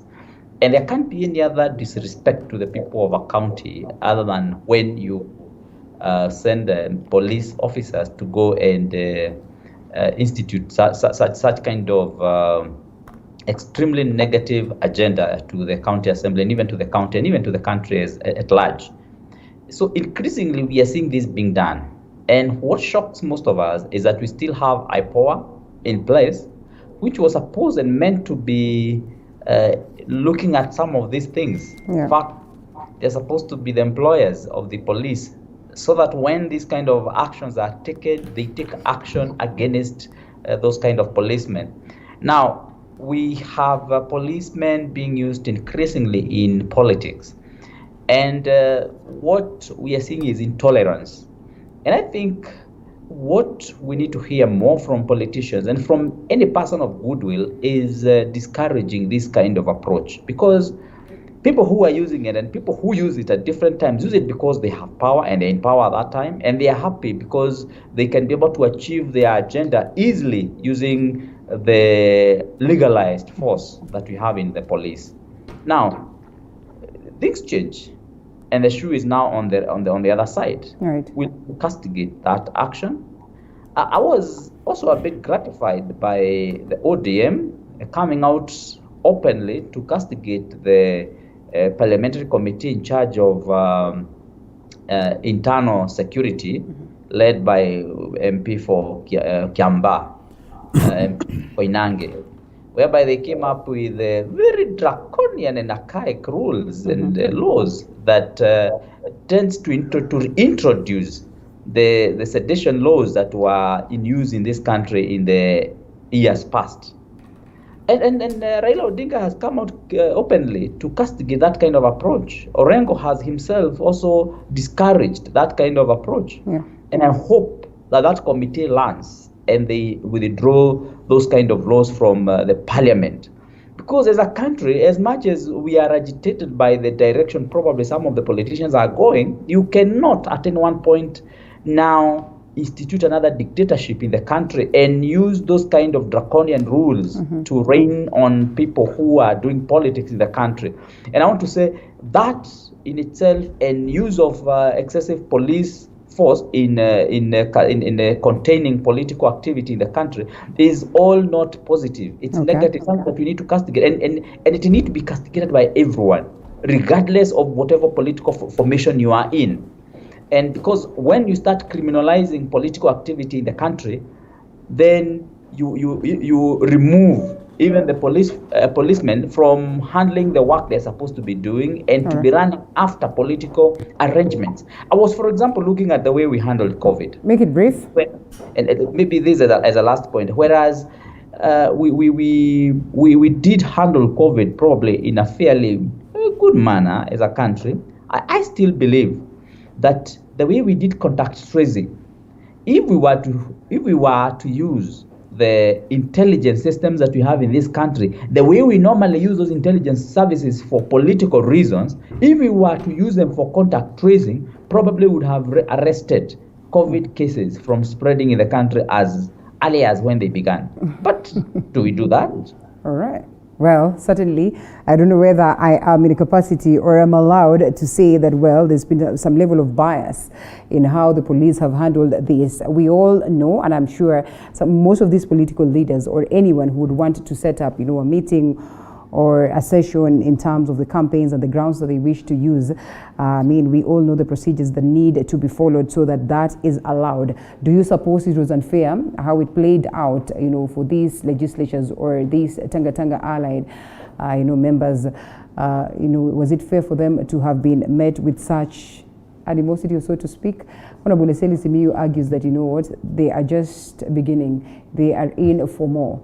He is used to such. I was just joking about that, but it's cheek in tongue. There are no jokes, tongue in cheek, about these things. Right. Because Kenya has been known since 1963 to be a police state, where you have police intervening in the management of public affairs in a fairly draconian and violent manner. Disappearances, we have forgotten even about the disappearances of the 1980s and the early 90s. There were Kenyans who just vanished. In the 1980s, there were assumed suicides from Nyayo House. Almost every week there would be 2-3 people who are being reported in the media as having jumped from Nyayo House to commit suicide. Only later would it transpire that they were being thrown down by detachments of the Kenya police who are working at the behest of the state. The police are not an independent entity. They work at the behest of higher authorities that send them out so that you and I may be in two neighboring environments doing exactly the same thing. Mine will sail through very peacefully. The police are there to protect me and to make sure that it works out very well. Yours will be disrupted. So we are seeing a rollback. And somehow I am happy that I've been around long enough when I tell you that I have been here before. This country has been here before. The French call it déjà vu. We have already seen it. We are seeing it again. By the time, and Eseli Simiyu may say he was joking, he wasn't. By the time we are done with the BBI, which, as I have said before, is going to sail through. And I think it's going to sail through all the way. Yeah? We are going to have something close to the German Gestapo. German Gestapo, which occupied Europe. This one will occupy Kenya because it has no opportunity for occupying Africa, East Africa. But it can also follow you.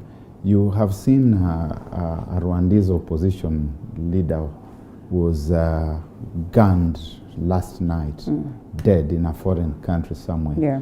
The Gestapo will follow you up to anywhere you go. You can run, but you can't hide, and the Kenya police is going there. I think what I meant that time was that we're actually laughing about it, so yeah. Yeah, what I meant that in Western we laugh about very serious things. We laugh when we should be crying. No, what we do is we've gone through so much trauma that we have to put in some humor to keep alive. But what I meant was this. Okay. When there was this move to amend the security laws in the National Assembly, the police virtually took over the National Assembly. We even went physical. That's the time Gladys Wanga poured water on the Deputy Speaker, the late Laboso. Yeah. It was, and we were telling these guys that, look, these things you are amending will come to bite not just us, yourselves also. Will be victims of this. Don't do it. And I remember I gave them the example of Jaramogi himself, moving that they should be detention without trial. Okay. And then he ended up being the first detainee. I gave them that example on the floor of the House. But they ignored that, and when I had to amend, it wasn't for the courts that prescribed some of them, but part of them is what the police are now using to go and break up meetings and things like that. Like going into the assemblies, like Baringo, the president was already set when they came into the National Assembly. It had been done. And got away with it. So we are our own worst enemies in the sense that we condone such terrible things happening, and we don't condemn it. Otherwise, the use or misuse of police, that is all wrong. You saw what happened in the USA when this mob was taking over the Capitol. Yeah. The police acted in a very restrained manner. They did not go for these hooligans' throats, as it were. But still, law and order was eventually restored. Yeah. So I think we need to have a situation where we want policing to happen, but to happen correctly in the right environment. So I think what should happen here is, just because the shoe is on the other foot doesn't mean that everybody should just keep quiet. Right. Because today it's me, tomorrow it's you.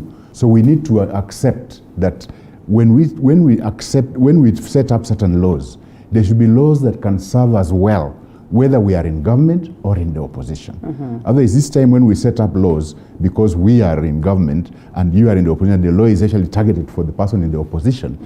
This is a sort of democracy, whatever we can call it, but to an extent. So you never know. Along the way, things might change. Yep. You might be in the opposition, I might be in government. And if I use the same law against you, how would you feel? What is the result? So I think we need to be very careful here.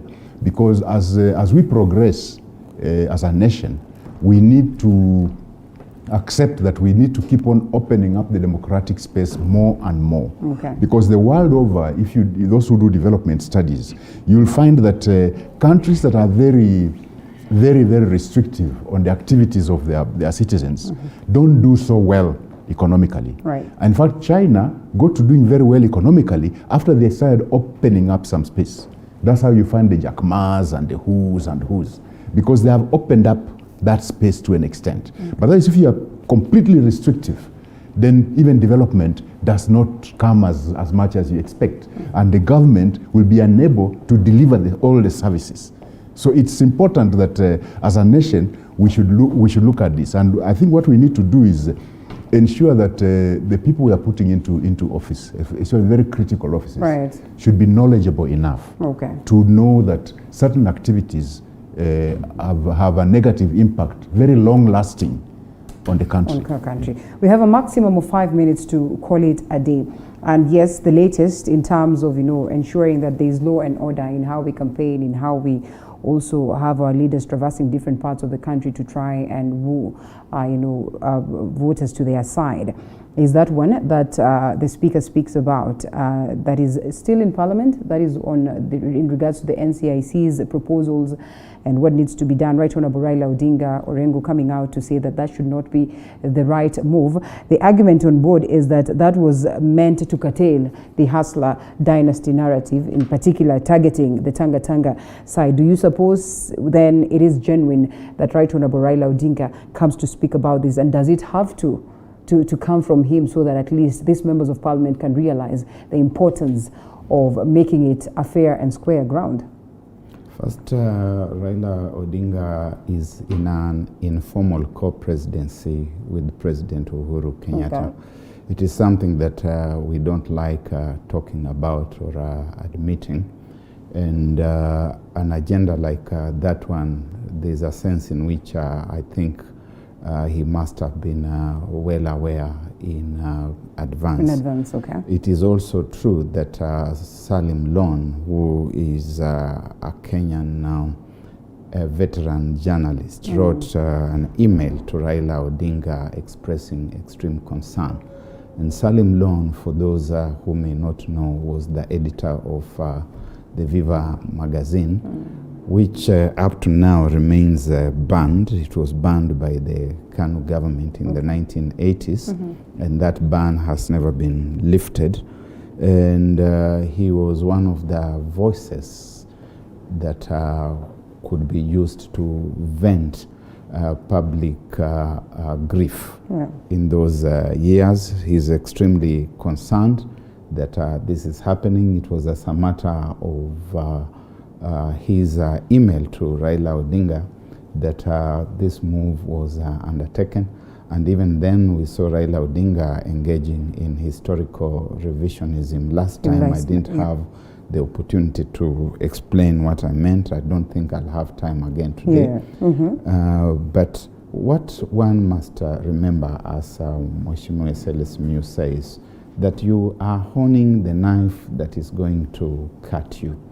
Jaramogi Oginga Odinga and Tom Mboya were at the forefront of the move to make this country a draconian state. Things like detention without trial, things like the president is above the law.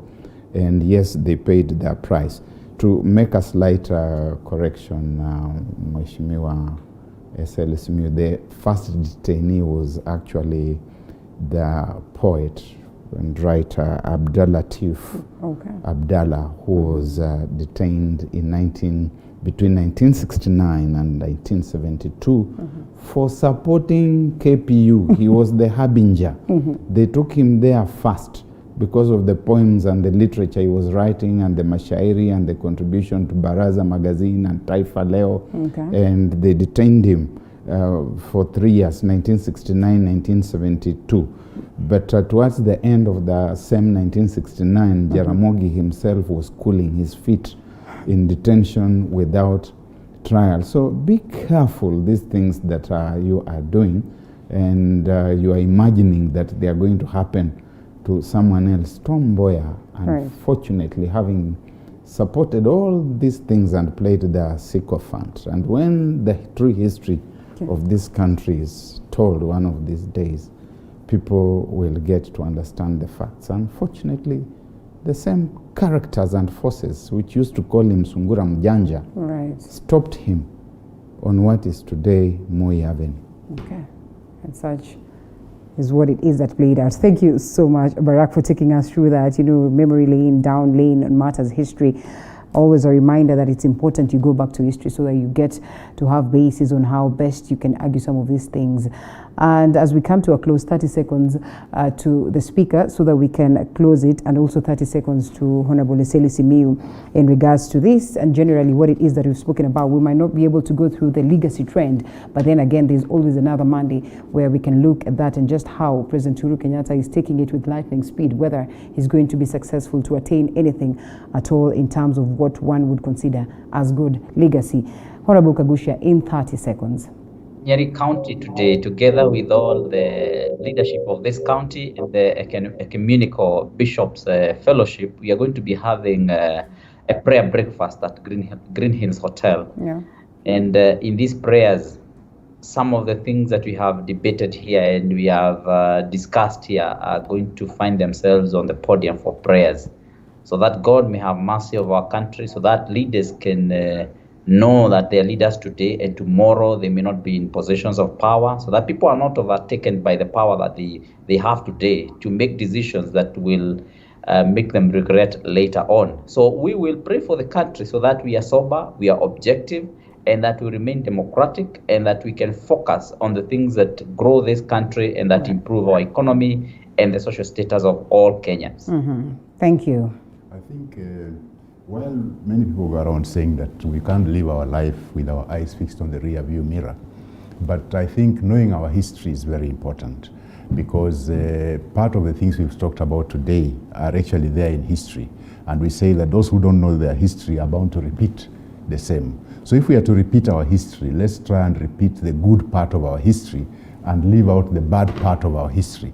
But somehow we have a proclivity to repeating our bad side of our history. Mm-hmm. So we need to be very careful here. And I think the teachers in the schools should start giving some good civic education to the youngsters, so that they can actually be well grounded in the political history of this country. Right. Perhaps if the youngsters are well grounded in the political history of this country, they are unlikely to repeat the bad mistakes that we've made. Mm-hmm. Yeah. Well, we get to our history. Thank you so much for getting us to that moment where we need to honestly have this sober conversation. Honorable Member of Parliament, Tongaren constituency, Dr. Iseli Simiu, and Dr. Barak Muluka, who's a communications advisor. Thank you so much for your time this morning. You don't get the 30 seconds, but not to worry. We make sure that we carry that to next Monday, right? And Honorable Speaker for Nyeri County, that is John Kagusha. It was good having you this morning as we look forward to a productive week ahead and we see whether indeed... What's the perfect way to kickstart your day in the morning? Well, apart from having a healthy breakfast, the Morning Cafe is all you need. We will inform you on what's happening on the roads, dive deeper into the newspapers, alongside heated political debates. Examples. Yes, we are using examples. Is America here to defend itself? Did you know that your greatest wealth is health? We get down into farming, education matters, business and innovation. And yes, we cannot forget family matters. These people want encouragement. With some good Friday vibes. When the deal is done. The Morning Cafe with Linda Alela, Monday to Friday from 6 a.m. to 9 a.m. only on TV 47.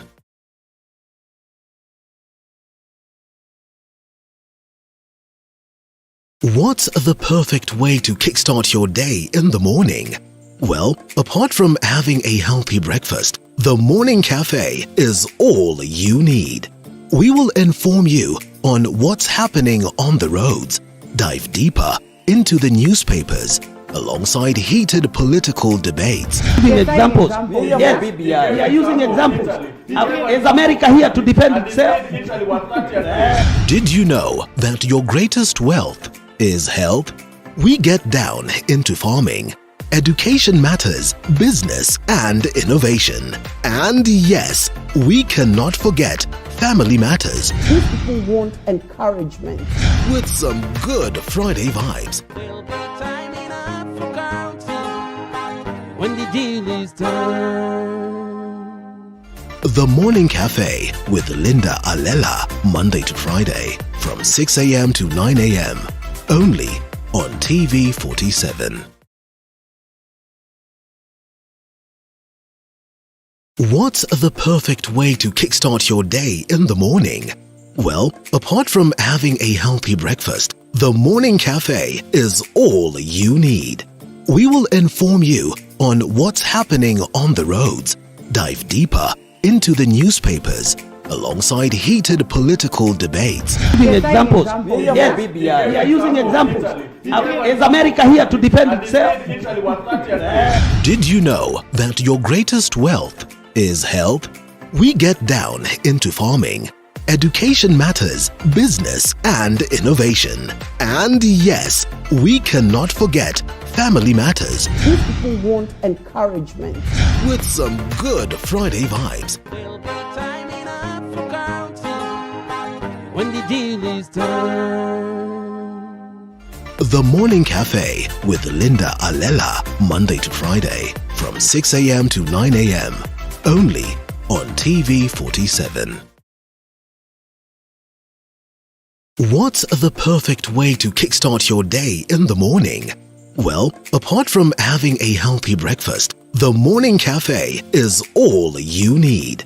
We will inform you on what's happening on the roads, dive deeper into the newspapers alongside heated political debates. Using examples. Yes, we are using examples. Is America here to defend itself? Did you know that your greatest wealth is health? We get down into farming, education matters, business and innovation. And yes, we cannot forget family matters. These people want encouragement. With some good Friday vibes. When the deal is done. The Morning Cafe with Linda Alela, Monday to Friday from 6 a.m. to 9 a.m. Only on TV 47. What's the perfect way to kickstart your day in the morning? Well, apart from having a healthy breakfast, the Morning Cafe is all you need. We will inform you on what's happening on the roads, dive deeper into the newspapers, alongside heated political debates. Using examples. Yes, we are using examples. Is America here to defend itself? Did you know that your greatest wealth is health? We get down into farming, education matters, business and innovation. And yes, we cannot forget family matters. These people want encouragement. With some good Friday vibes. You are watching TV 47, the home of untold stories.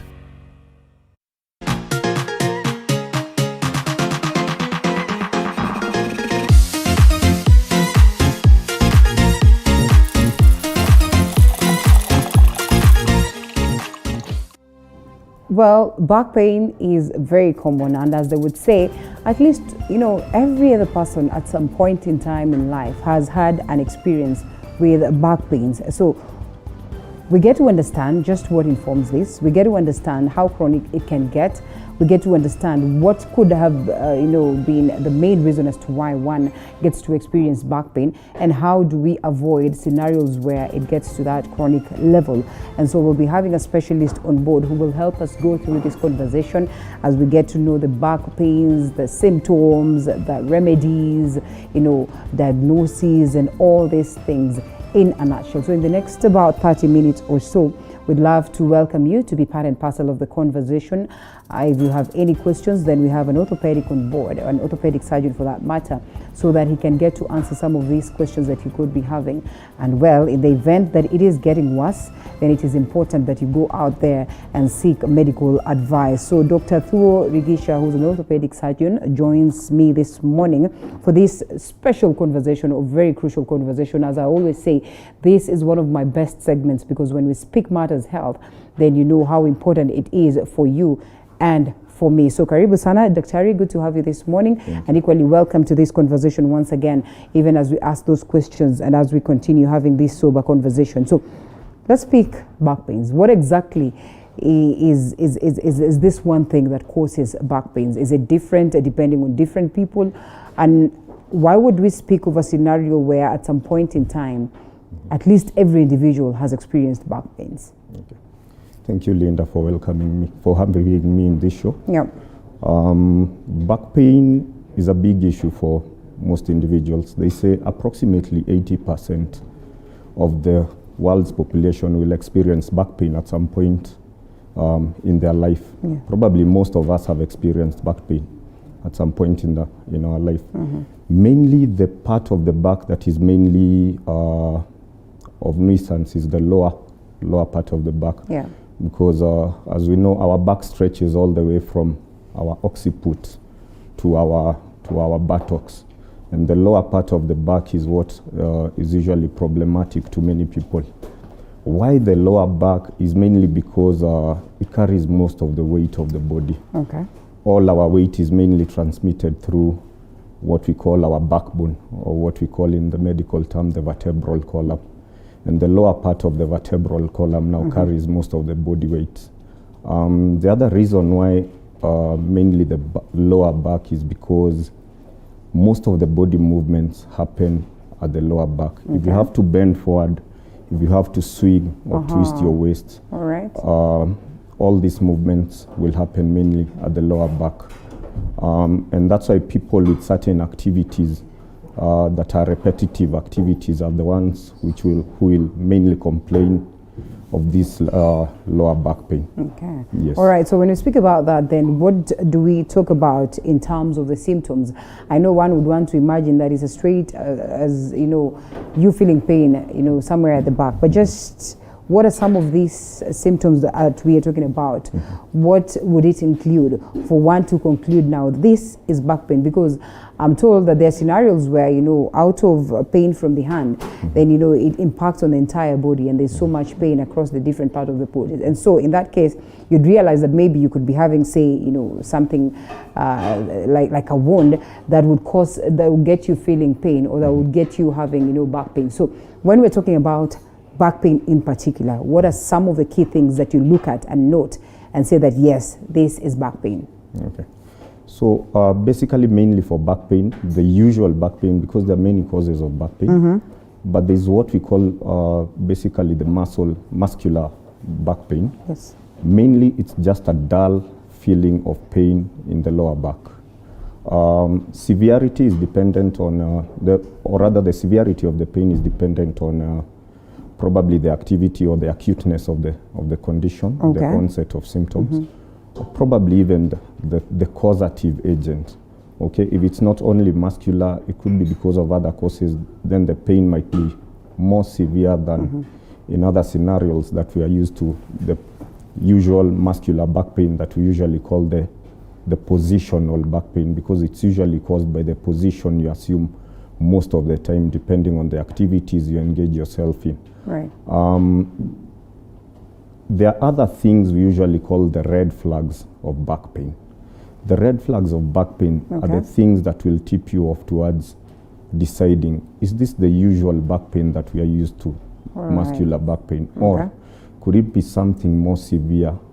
Could it be something more hidden than just the back pain that we are used to? Okay.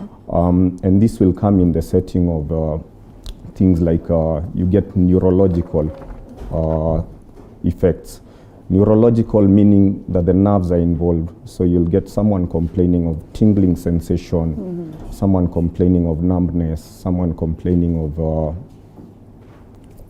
weakness of the legs, and so on. The other things that can tip you off towards the red flags, something like a fever, that could suggest that there could be something like an infection in the back that is making this individual spike a fever. If there is a history of severe trauma, that's also a red flag. If someone was involved in a road traffic accident, fell from a height, and then all of a sudden they've developed severe back pain, then again that's a red flag towards signs of something that could be more than just the usual back pain that we are used to. And maybe those are the things that could tip you off towards seeking medical advice and not just only trying the home remedies. All right. Well, that's really important to note. I hope you are taking note of such, because in most cases we tend to experience such, but we overlook. And when we speak about that also, then it brings to me that it is important we speak of the risk factors. You know, so what are some of the risk factors that would push one, you know, to experiencing back pain, and how then do you handle them before it gets to that point? Okay. So among the risk factors, first and foremost is age. Right. You'll find as age progresses, people tend to get back pain more than they were getting when they were younger individuals. Is there something that can be done to stop this? Some of them, in most scenarios, no, because it's part of the aging process. Okay. We call it degenerative disease, meaning as you advance in age, some changes happen in your body that are not reversible, and that's just part of the human development. Okay. Two is weight. Weight is a big factor when it comes to back pain, because as we said, most of our weight is transmitted through our back. So if you carry a lot of a big load, then definitely you will have to complain. Yeah. I usually give my patients the example of a truck and a small vehicle. Okay. A truck that is carrying a heavy load will often go to the garage more often than a small vehicle that's carrying a smaller load. So the bigger you are, the more your back will hurt. Other risk factors are the activities that we usually engage ourselves into, our occupations. Okay, so you'll find there are four main things that the back doesn't like. And one of them is standing for long, sitting down for long, lifting heavy objects when you're bending, and the fourth one is bending for long. Yeah. So you'll find all those people who engage in activities, their occupations relate to all these four activities. They will come to the clinic complaining of back pain. So you'll find a receptionist who has to sit down from 8 to 5. She will have back pain. A surgeon like me who has to stand in theater for long hours will have back pain. Okay. The casual laborer who will bend the whole day from morning till around 1, they'll have back pain. That mason who is lifting a heavy stone will also complain of back pain. So our occupation will mainly contribute a big factor towards us getting back pain. What about suffering from, say, mental illnesses and all that? Yes. Do they, in a way, have a connection in some of the things that people would have?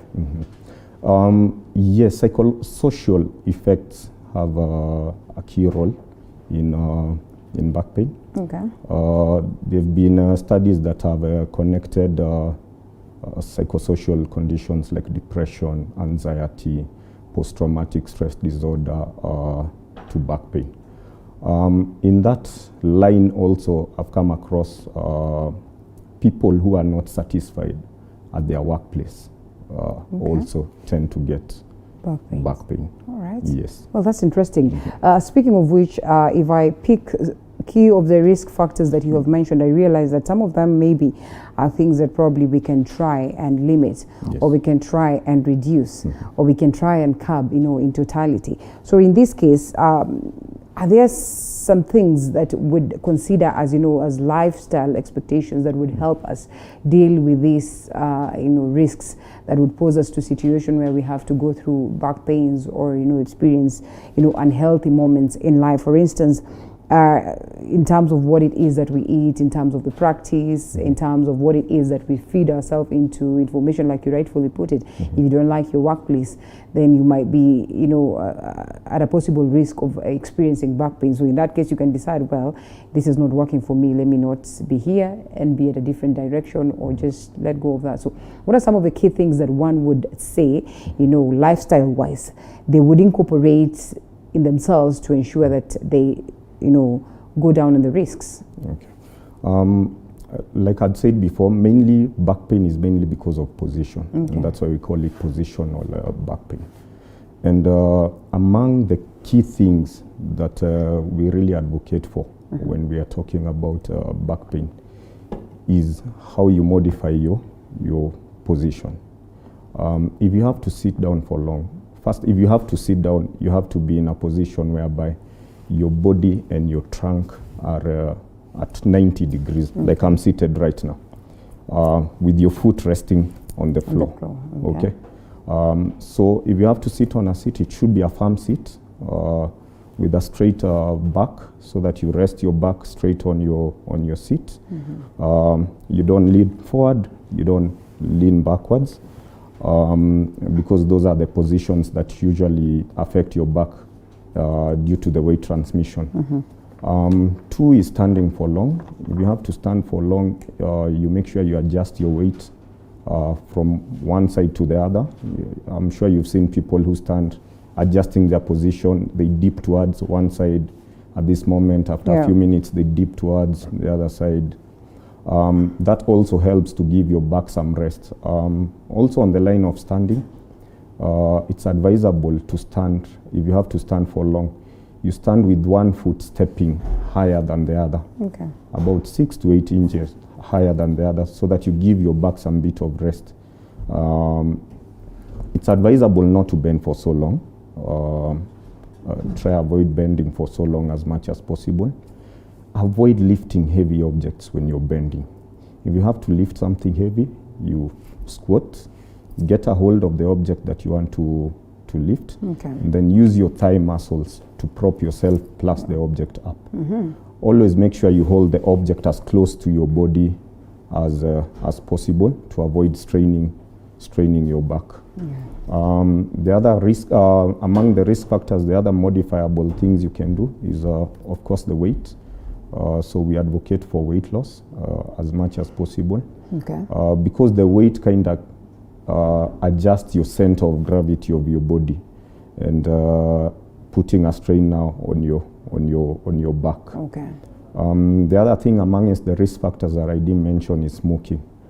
I know smoking is blamed for so many things. So it's advisable, if you're a smoker, you're experiencing back pain, it's advisable to try as much as possible. I know it's not easy, but to try as much as possible to quit the smoking habit. Yes. All right. Well, I know you have, in a way touched on this, on what, should get you thinking that it is important that you go out there and seek a doctor's advice. Yes. But I'd love for us to expound on it some more first in regards to, what one needs to do in the event that they are experiencing back pains, maybe, and this is on an abnormal way. And when should they now say that officially, I am worried about my back pain? And at what point then do they get to the doctor? And what are some of the key questions that one would want to seek to understand from the doctor? Okay. First and foremost, if you're experiencing back pain, it shouldn't be a reason for bed rest. Activity is very important, especially in people with back pain. Does it not then harm the back some more? No, actually, it's therapeutic. I have literally been in experiences where I've had to tell kids to come and walk on top of my back. You try and do some exercises. It feels a bit more painful, but then again, in a way, it brings in some relief. Yes. Yeah. So it gives you that pain when like they're stepping on your back at that moment, but gives you some form of relief.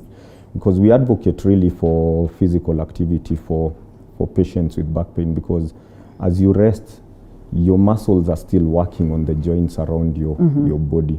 So there are things we call the joint reaction forces. Okay. They're actually more at rest than they are when you're engaged in an activity. All right. So we advocate for activity so that to try and make the situation better, other than bed rest. Bed rest will try and make the situation worse. Worse, okay. Yes.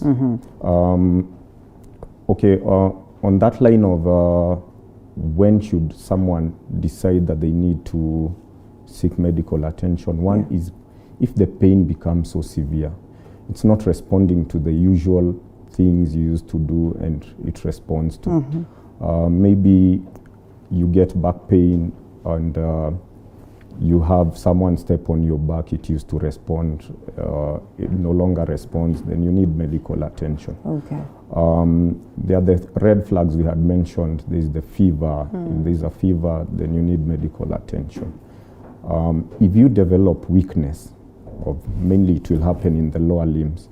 If you develop weakness of the lower limbs, if you have a tingling sensation, those the ones we call pins and needles, if you have numbness, then definitely you need to seek medical attention. Okay. If there is a history of severe trauma, you need to seek medical attention. Why, in most cases, does it get to that point where it's chronic? Most of the time when it gets to the chronic level is because in majority of cases, back pain is self-limiting. Okay. You'll have back pain for about a week. You don't go to see a doctor. You don't take any medication. Maybe some home remedies, and after a few days you feel you're okay. You resume your physical activity or your job, and you respond well. Okay. Well, speaking of which, then one would want to know, well, diagnosis, I'm sure some of the key things that you've spoken about would be what would be used to determine what really could be causing this. But are there surgery types that are available for back pains? And I mean, how then do we get to have our treatment for the same, aside from the surgery aspect of it? I mean, can we get non-surgical options that would create remedy? Yes, Linda. Majority of the cases are managed, what we say conservatively, other than surgically. And in most cases, the patient education is usually the key thing, because as we have said, position and activity are the main things that will cause us back pain. So the patient education on the things, the does and the do's and don'ts, yes. So the things you should do, the things you should reduce, the things you shouldn't do at all are the most important when it comes to back pain. And you'll find majority of patients respond to that. From patient education, you go now to medical management. Medical management mainly is just painkillers. We give painkillers. We'll try and start off with mild painkillers and see whether they respond. At times we might give another medication called a muscle relaxant, because most of the time it's our muscles that are being offended by our abnormal position. Most of the time, if the pain is so severe, we might go to a stronger medication like the opioids, but we try to avoid that as much as possible. There's a big role when it comes to other remedies like physiotherapy, heat therapy, chiropractic, and there's also some evidence that acupuncture also plays a big role in controlling back pain before we get to the surgical bit of it. Surgery is usually the last resort. And we avoid surgery as much as possible. There's a saying in surgery that says the best surgeon is the one who knows when not to operate, but not when to operate. That's an incredible one to close it out, but not before we talk about briefly in a minute or so the connection of the same and nutrition. We're walking into the next segment. In most cases where we talk about the immune, we talk about nutrition and all that.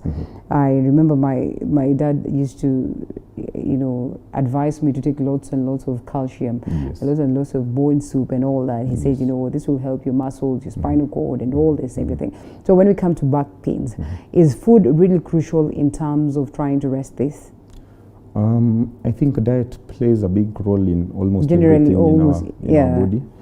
And especially anywhere the bone is being mentioned, bone health is very important. So whatever you take in really matters concerning, especially also whatever weight you will gain from your diet. And you said weight really contributes towards our back pain. The health of our bone is very important, so we need a lot of calcium. We need a lot of phosphorus in our body.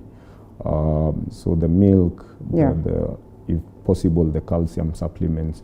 And mainly you'll see the ladies who are postmenopausal will mainly get back pain because their bone becomes weak and weaker with the age as we withdraw the estrogen from their body. So diet is key for healthy bone. And if the bone is healthy, it will carry your body weight well.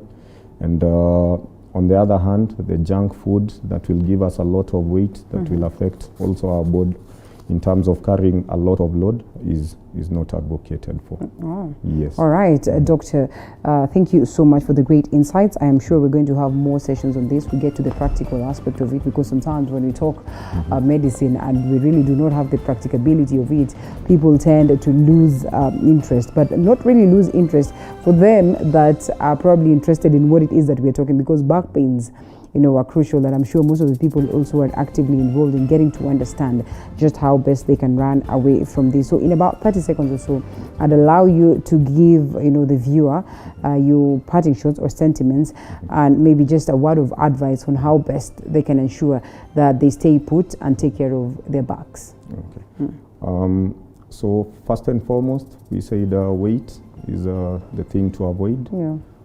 2, a healthy diet. Make sure you're taking a lot of calcium. 3, and very important, physical activity. Let's get to the road. Let's jog a bit. Let's do our aerobics, if possible, our yoga. And it will help our muscles to relax better. We get better sleep. and get better rest. I think something I didn't mention was about back pain and sleeping position. Okay. And I think it's very important. It's very because, common. Yes, if you sleep 6 hours in 24 hours, then it means you sleep a quarter of your day. Yes. And the sleeping position has been attributed to be causing a lot of back pain. All right. So research has proven that people who sleep, especially if you sleep on your tummy, okay, you sleep on your tummy and you bring one knee towards the chest, you will certainly get back pain. Oh. So it's advisable you sleep on your Side. sides. Make sure you have a firm mattress that is flat, Yes. not the ones that dip in the center. And then, sleep on your sides and not on your tummy. Okay. Yes. Well, that one is a good one to close Yes. from, because then it is important. Most of the times we argue just how best do you position yourself when you're sleeping, and anyway, do you even have control when you're sleeping? Sometimes you do not know the sleeping position. Yes, you're taking in everything. But then again, at least the basics, like having the best mattress, Yes. a good mattress for that matter, is something that is also going to come in handy. Thank you so much, Dr. Thuo Rigisha. Dr. Thuo Rigisha is an orthopedic surgeon, and we're looking forward to having some more and more, even as we talk matters health. It was good having you this morning, and we're looking forward to another conversation some other time. Otherwise, we're not closing it at that. We're still talking matters nutrition. Like we say, nutrition is key. And so today we'll be talking about how best you can boost What's your the immune perfect way to with the kickstart your immune day aspect. in the morning? Well, apart from having a healthy breakfast, the Morning Cafe is all you need. We will inform you on what's happening on the roads, dive deeper into the newspapers, alongside heated political debates. Using examples. Yes, we are using examples. Is America here to defend itself? Did you know that your greatest wealth is health? We get down into farming, education matters, business and innovation. And yes, we cannot forget family matters. These people want encouragement. With some good Friday vibes. When the deal is done. The Morning Cafe with Linda Alela, Monday to Friday from 6 a.m. to 9 a.m. Only on TV 47. What's the perfect way to kickstart your day in the morning? Well, apart from having a healthy breakfast, the Morning Cafe is all you need. We will inform you on what's happening on the roads, dive deeper into the newspapers, alongside heated political debates. Using examples. Yes, we are using examples. Is America here to defend itself? Did you know that your greatest wealth is health? We get down into farming, education matters, business and innovation. And yes, we cannot forget family matters. These people want encouragement. With some good Friday vibes. When the deal is done. The Morning Cafe with Linda Alela, Monday to Friday from 6 a.m. to 9 a.m. Only on TV 47. What's the perfect way to kickstart your day in the morning? Well, apart from having a healthy breakfast, the Morning Cafe is all you need. We will inform you on what's happening on the roads, dive deeper into the newspapers, alongside heated political debates. Using examples. Yes, we are using examples. Is America here to defend itself? Did you know that your greatest wealth is health? We get down into farming, education matters, business and innovation. And yes, we cannot forget family matters. These people want encouragement. With some good Friday vibes. When the deal is done. The Morning Cafe with Linda Alela, Monday to Friday from 6 a.m. to 9 a.m. Only on TV 47. What's the perfect way to kickstart your day in the morning? Well, apart from having a healthy breakfast, the morning cafe is all you need. We will inform you on what's happening on the Home of Untold Stories.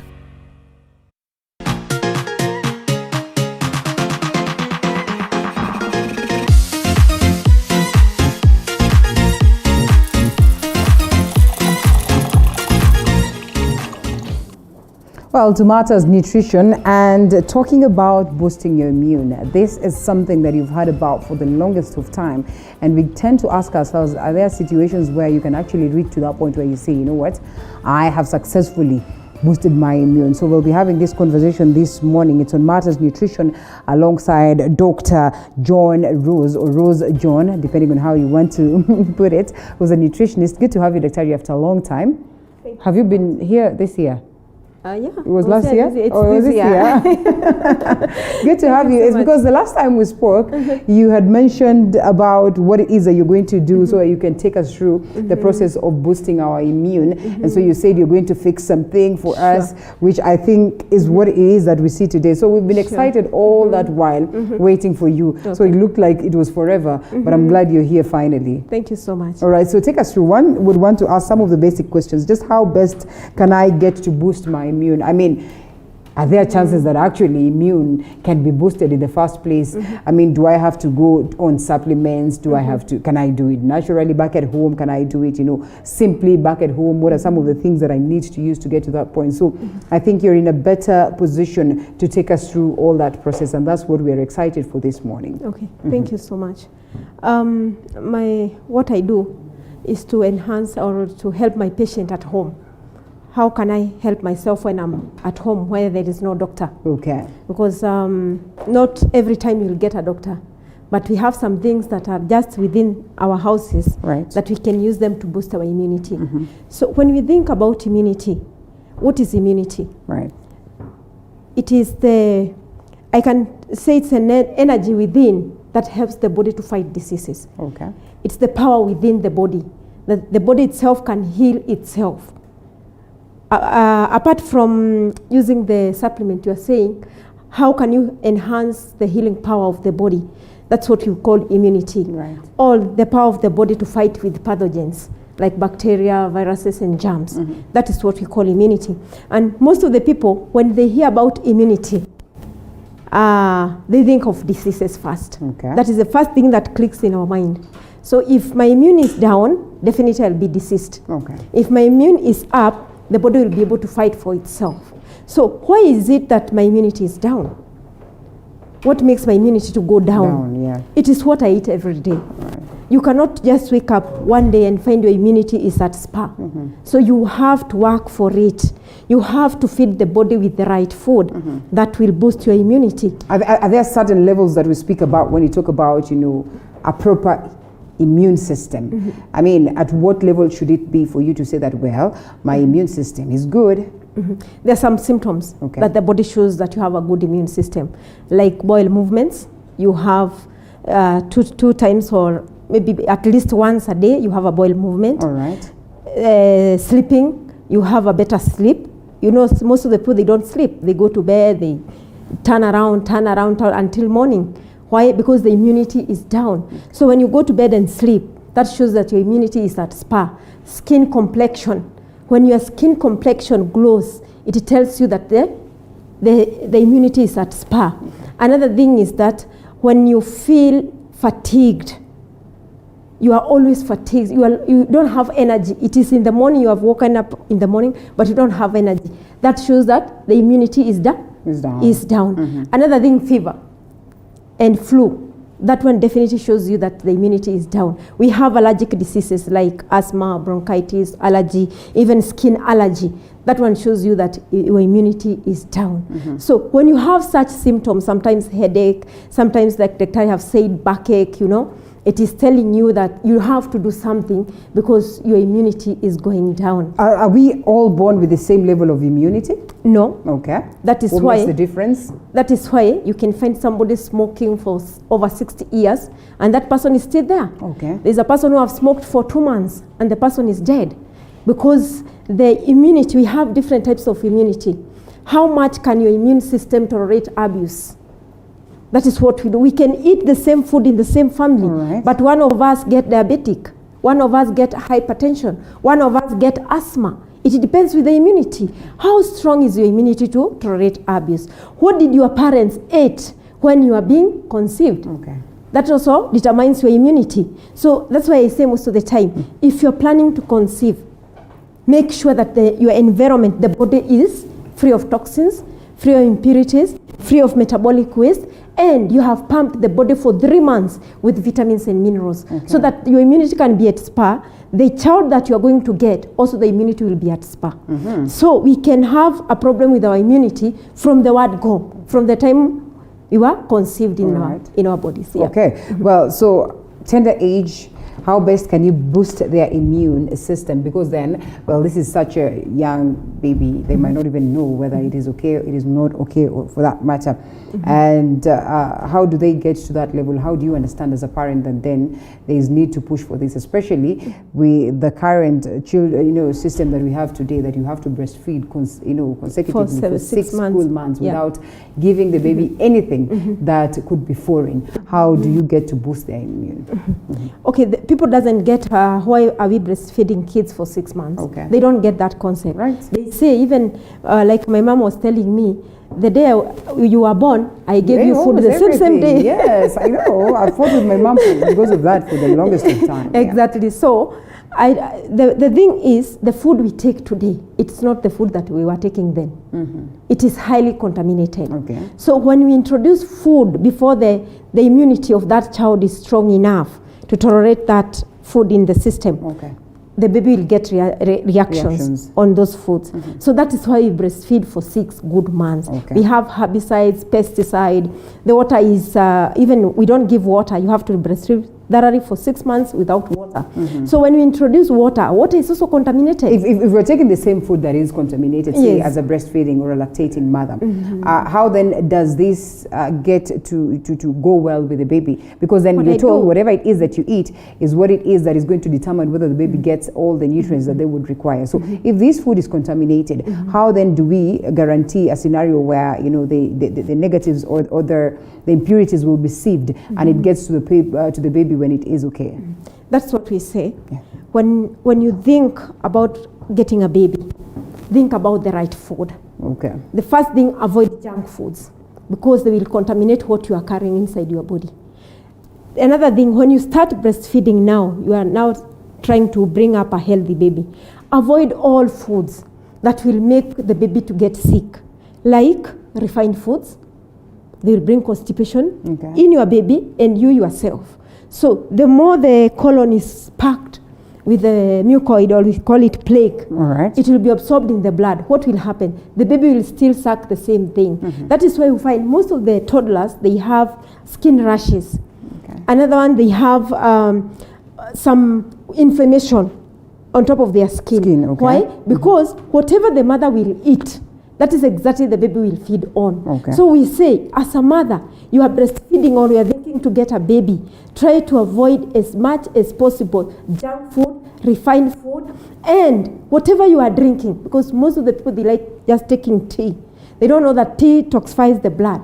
So they need to know, if I want to get a healthy baby with a strong immunity, what am I supposed to eat? That's why we go back to the fruits, we go back to the vegetable juices, we go back to fruit juices, fruit salads, and most of the time, you are carrying a baby, you need to make sure 60% of the food you eat, it is raw food, not cooked food, because more of cooked food is acidic. More of cooked food doesn't feed the cells, it feeds the stomach. So when you keep feeding the stomach, you're not feeding your cells, the immunity will go down. Think about your body like a trash. We have 2 trash here. One trash is full of waste. Another one is a clean trash. Which one will attract more cockroaches? The one with trash. The one with trash. The same thing with our bodies. So the more we keep putting food in our body, and the wrong food that we put in our body, we attract more bacteria, viruses, and germs. Because the body is full now. And the bucket has to complain that I'm already full and I want to overflow.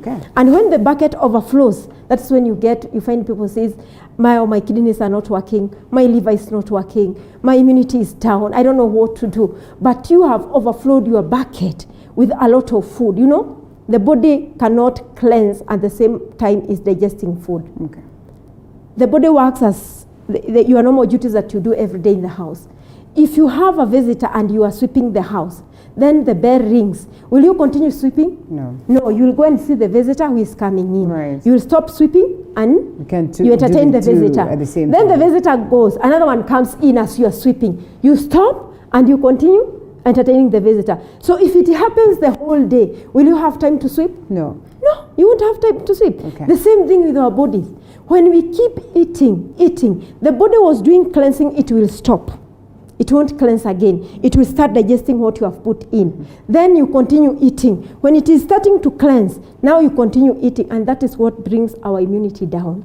We put too much. We put a lot of pressure in our body with the food we eat every day, and that is what causes the immunity to go down. Well, yeah, we call it food pressure. You put a lot of food in your system.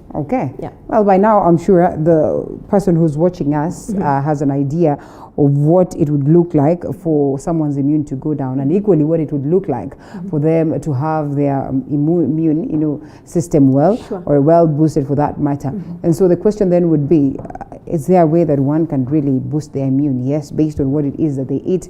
And this is the point where I like Dr. Rose coming on set, because, well, in most cases, she will grace us with beautiful things that we look at, but these things are as beautiful as they would be when they get into our bodies. And so I'd love for you to take us through, your most basic remedy in terms of one getting to boost their immune without having to go through supplements and, medication and all that. Okay.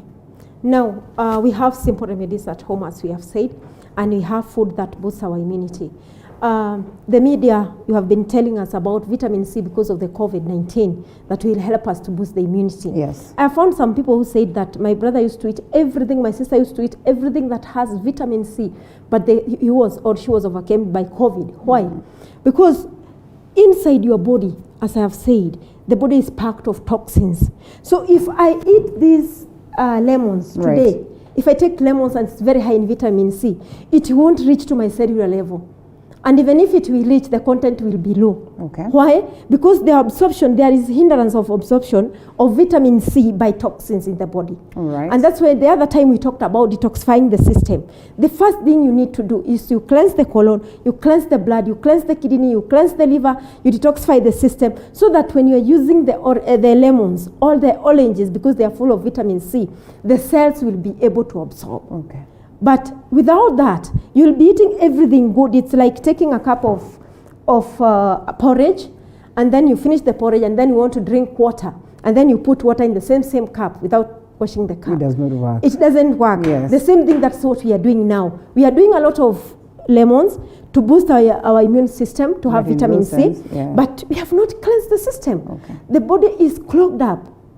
The brain is clogged up. The kidneys are clogged up. They need to be opened. The channels need to be opened. So when you take lemons at home, they will work now because you have cleansed the system. So lemons, they are very high in vitamin C. And anytime the immunity is down, definitely the vitamin C, you have deficiency. We have the supplements of vitamin C. But sometimes I say it's good to take natural. Just extract natural vitamin C. This one also gives us, this is yellow pepper. Yes, capsicum. Capsicum. This one also have vitamin C. One of these is equivalent to one orange. One of these. And I say when you are juicing it, because this was supposed to juice, not when it is cooked. No. When it is raw. You make smoothie with it, but remove the seeds. The seeds are toxic. The seeds of any pepper are toxic. Is it so? Yeah. The seeds of any pepper are toxic. And on top of that, they irritate the walls of the stomach. So they can create ulcers. Yes. So you remove the seeds. You take this on one capsicum, or they call it hoho. Yes, it will help you with vitamin C. It's very high vitamin C. Also, we have the red one. We have the red one here. Yes, It's also high in vitamin C. Right. We have the other green one. The green one is full of antioxidant, not vitamin C. So these ones will help you a lot. If you don't have capsicum, you have the orange or the tangerine. We have oranges, we have tangerine, we have pomegranate. This one, this one is rare to get because it's very, I just saw them in Israel a lot. There are a lot there. There are very many down there. Exactly. So this one is very, very effective, especially the juice. But here it's extremely expensive. So instead of going for pomegranate, use capsicum. Capsicum still serves the purpose. Lemons, it's very high in vitamin C. Then another mineral for immunity is zinc. I tried to get my pumpkin seeds. I didn't get them where I put them. But we have the pumpkin seeds. You had them the other time. Exactly. So the pumpkin seeds, they are very high in zinc. So when you have a deficiency of zinc, it is because the immunity will go down. And why do we have deficiency and we are still eating fruits and vegetables? Why do we have the deficiency? As I have said, when the body is full of toxins, it will not work. It won't work. Even if you take from morning to evening, it won't work. We need to cleanse fast so that when we take good food, it will be absorbed to the cellular level. That's why I say feed your cells, not your stomach. Because when you feed your stomach, your cells will suffer, will have deficiency. If you feed your cells, your stomach will work properly. Now, we come to simple remedies that can help you when you're at home to boost your immunity. Here, we call them picos. These are picos. We have two types. We have fermented picos in water, and we have fermented picos in honey. This one is honey. Those people who cannot use honey, we use water. And we make what we call the base. So we mix the base, we add to the honey, and then you put what you want to put inside. This is garlic. So this garlic is soaked in honey. For how long? You can soak it for a whole month. For as long time as you want. Yes, the more you soak it, the more it becomes effective to the body.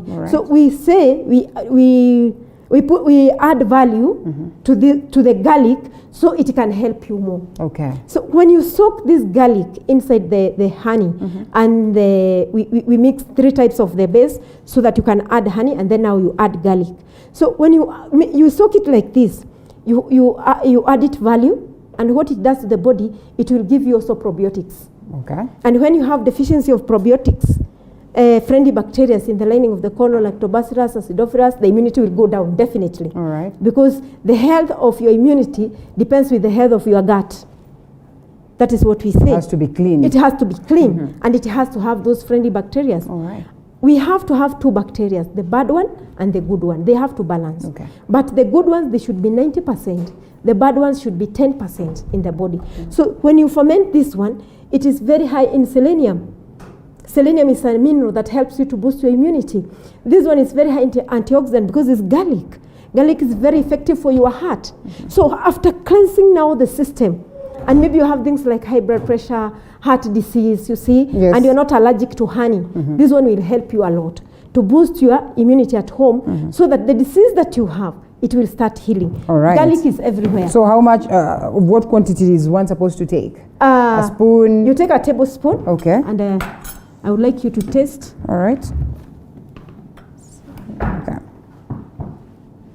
So are you supposed to chew the... You can chew the garlic. The smell is a bit down. It's not like... because it's been soaked for quite a while, Exactly. Now, all medicinal properties are in this honey. So when you taste the honey, you will feel that taste of garlic. I have literally smelled it. Exactly. Okay, so when you take this, that means you can take it twice a day, once a day, or... You take 2 tablespoons 3 times a day. It has chumvi. Salt? Yeah, Himalayan salt. Oh, you salt. put salt? Yes. All right, okay. Himalayan salt helps us to extract the medicinal value from the garlic. Yes. So with the honey now, the honey will soak the medicinal properties, and then you take it. So you take 2 tablespoons in the morning, 2 tablespoons lunchtime, 2 tablespoons in the evening. If you are working, 3 in the morning, 3 in the evening. How and another quick, thing you should note, garlic is not supposed to be used with by somebody who is nose bleeding. If you nose bleed, never use garlic, because garlic is a blood thinner. So most of the people, you find them nose bleeding, but they're still eating garlic without knowing that it's the main cause. It's the main cause. Yes. So if you're nose bleeding, or when you cut yourself, you bleed a lot, You are avoid garlic. You avoid garlic completely because garlic is a blood thinner. Okay. You know, we say because everything is natural, it's good for me. No. So when you have such symptoms, even if your child is nose bleeding, avoid garlic completely. We come to, this is ginger. Okay. You will soak also ginger. And then ginger is good for respiratory problems. So when your immunity is down, I talked about allergy, any allergic reaction. That's when you have flu. Instead of maybe going for fresh garlic, you don't have that time, and maybe you want to go to work, so you just soak them and leave them in your shelf. All right. So every time you need it, you can also sprinkle on top of your salads as a salad dressing. Okay. So we have also turmeric. This is turmeric. That is turmeric or carrots. This is turmeric. All right. It's an anti-inflammatory. Yes. So it is very, very effective for your immunity because of curcumin. All these have been soaked inside honey. Yes, all right. in bay because of tannin. There's something we call tannin. I soak them in bay. I have put Himalayan. You don't put any salt. So I say if you need them, you come to my office. I'll show you how to do with them, but they won't work unless you detox. All right. That is why people have been doing garlic, ginger, everything, and it doesn't work for their system. Then they are like, even these things, they don't work. These ones, they have medicinal value. They have medicinal value. But for them to work, open up your channels. Open up your elimination channels. Cleanse the system from the cellular level. And that is what we do in our office. We cleanse the system, we cleanse the kidney, the liver, the blood. Then I show you simple remedies. How many days or what's the duration before one starts experiencing the results in the event that they have detoxed well? 1 month. You see the You'll difference. see the difference after 1 month. All right. Yes. If you are not sleeping, you start sleeping. If you are oversleeping also, you will feel energetic again in the morning. All right. If you have headache, it will go. If you have nausea, it will go. If you have gastritis, it will go. Those are symptoms of telling you that the body is overloaded. So it is yearning for internal bath. Those are the symptoms. So after now cleansing, eat food that will boost your immunity, and you are good to go. You're good to go. Yeah. Thank you so much, Dr. Rose John. That is great. I mean, simple tips that would help you out there. The only goodness that I always have is when I have sessions with Dr. Rose, I come out here a better person. The other time I detoxed, oh my friend, oh my friend, story for another day, story for another day. But well, it was indeed helpful, and I'm grateful for that. So water, yes, as we close it, if that is the question, how important is water when it comes to 70% is water in the body. Okay. 80% of your brain is water. So when you don't drink enough water, you get dehydrated. When you get dehydrated, you get complication in the body. Because the first thing, millions of people, they complain of headache. I have headache. But they say, because I drink tea, I want to drink water. I ask my clients, because now you drink tea, you don't need water. I mean, honestly, if I take my juice... Have you ever seen a doctor putting a drip of tea when you don't have water in the hospital? No. Water is water, and nothing can supplement water. So the more you take any other things, you need to take more water. Oh, yes. Especially in the morning when you wake up. If you don't have gastritis and hyperacidity, use lemons in warm water and drink. That one will help your liver to open up. And it will help the digestion throughout the day. Yes. If you have gastritis, we have to detox first. We remove the metabolic waste. We cleanse the liver and the kidney, we balance their chemistry, and then now we start using lemons, and they will work. People are not sick, Linda. No. People are dying or they have pain. They're in the hospitals, they are on drugs because of toxins and metabolic waste in the colon. I say, if you want to have waste, remove the waste. Okay.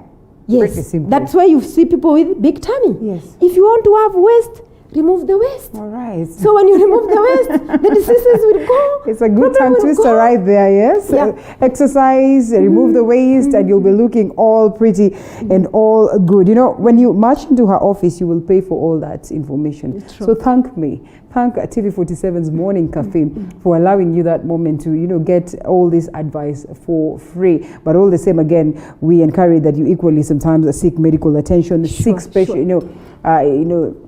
special attention for that matter. You can only get to have the details when you march into, you know, her office, into the offices of other doctors that can be instrumental in helping you on that. Thank you so much, Daktari, for the great insights this morning, as we look forward to have you another time and we learn of other ways of ensuring that our bodies are well kept based on what it is that we eat. Daktari maintains that we are not sick. It's just that we do not know the right things that we put in our very own bodies, or the things that we actually let go, you know, that are in our very own bodies. Remember, tomorrow we'll be having a very interesting conversation on the Baraza. That is on Tuesdays.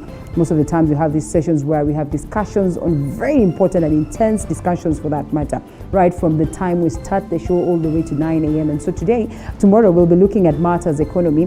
We engage Mama Boga. We engage different people from different quarters of Martha's business, as we get to look at just how best do we get ourselves back to, you know, equilibrium, back on ground. We cry, we complain, we talk about everything, but importantly, we seek solutions. So tomorrow, it is that conversation that you do not want to miss out on. Make sure that you tune in as early as 6 a.m.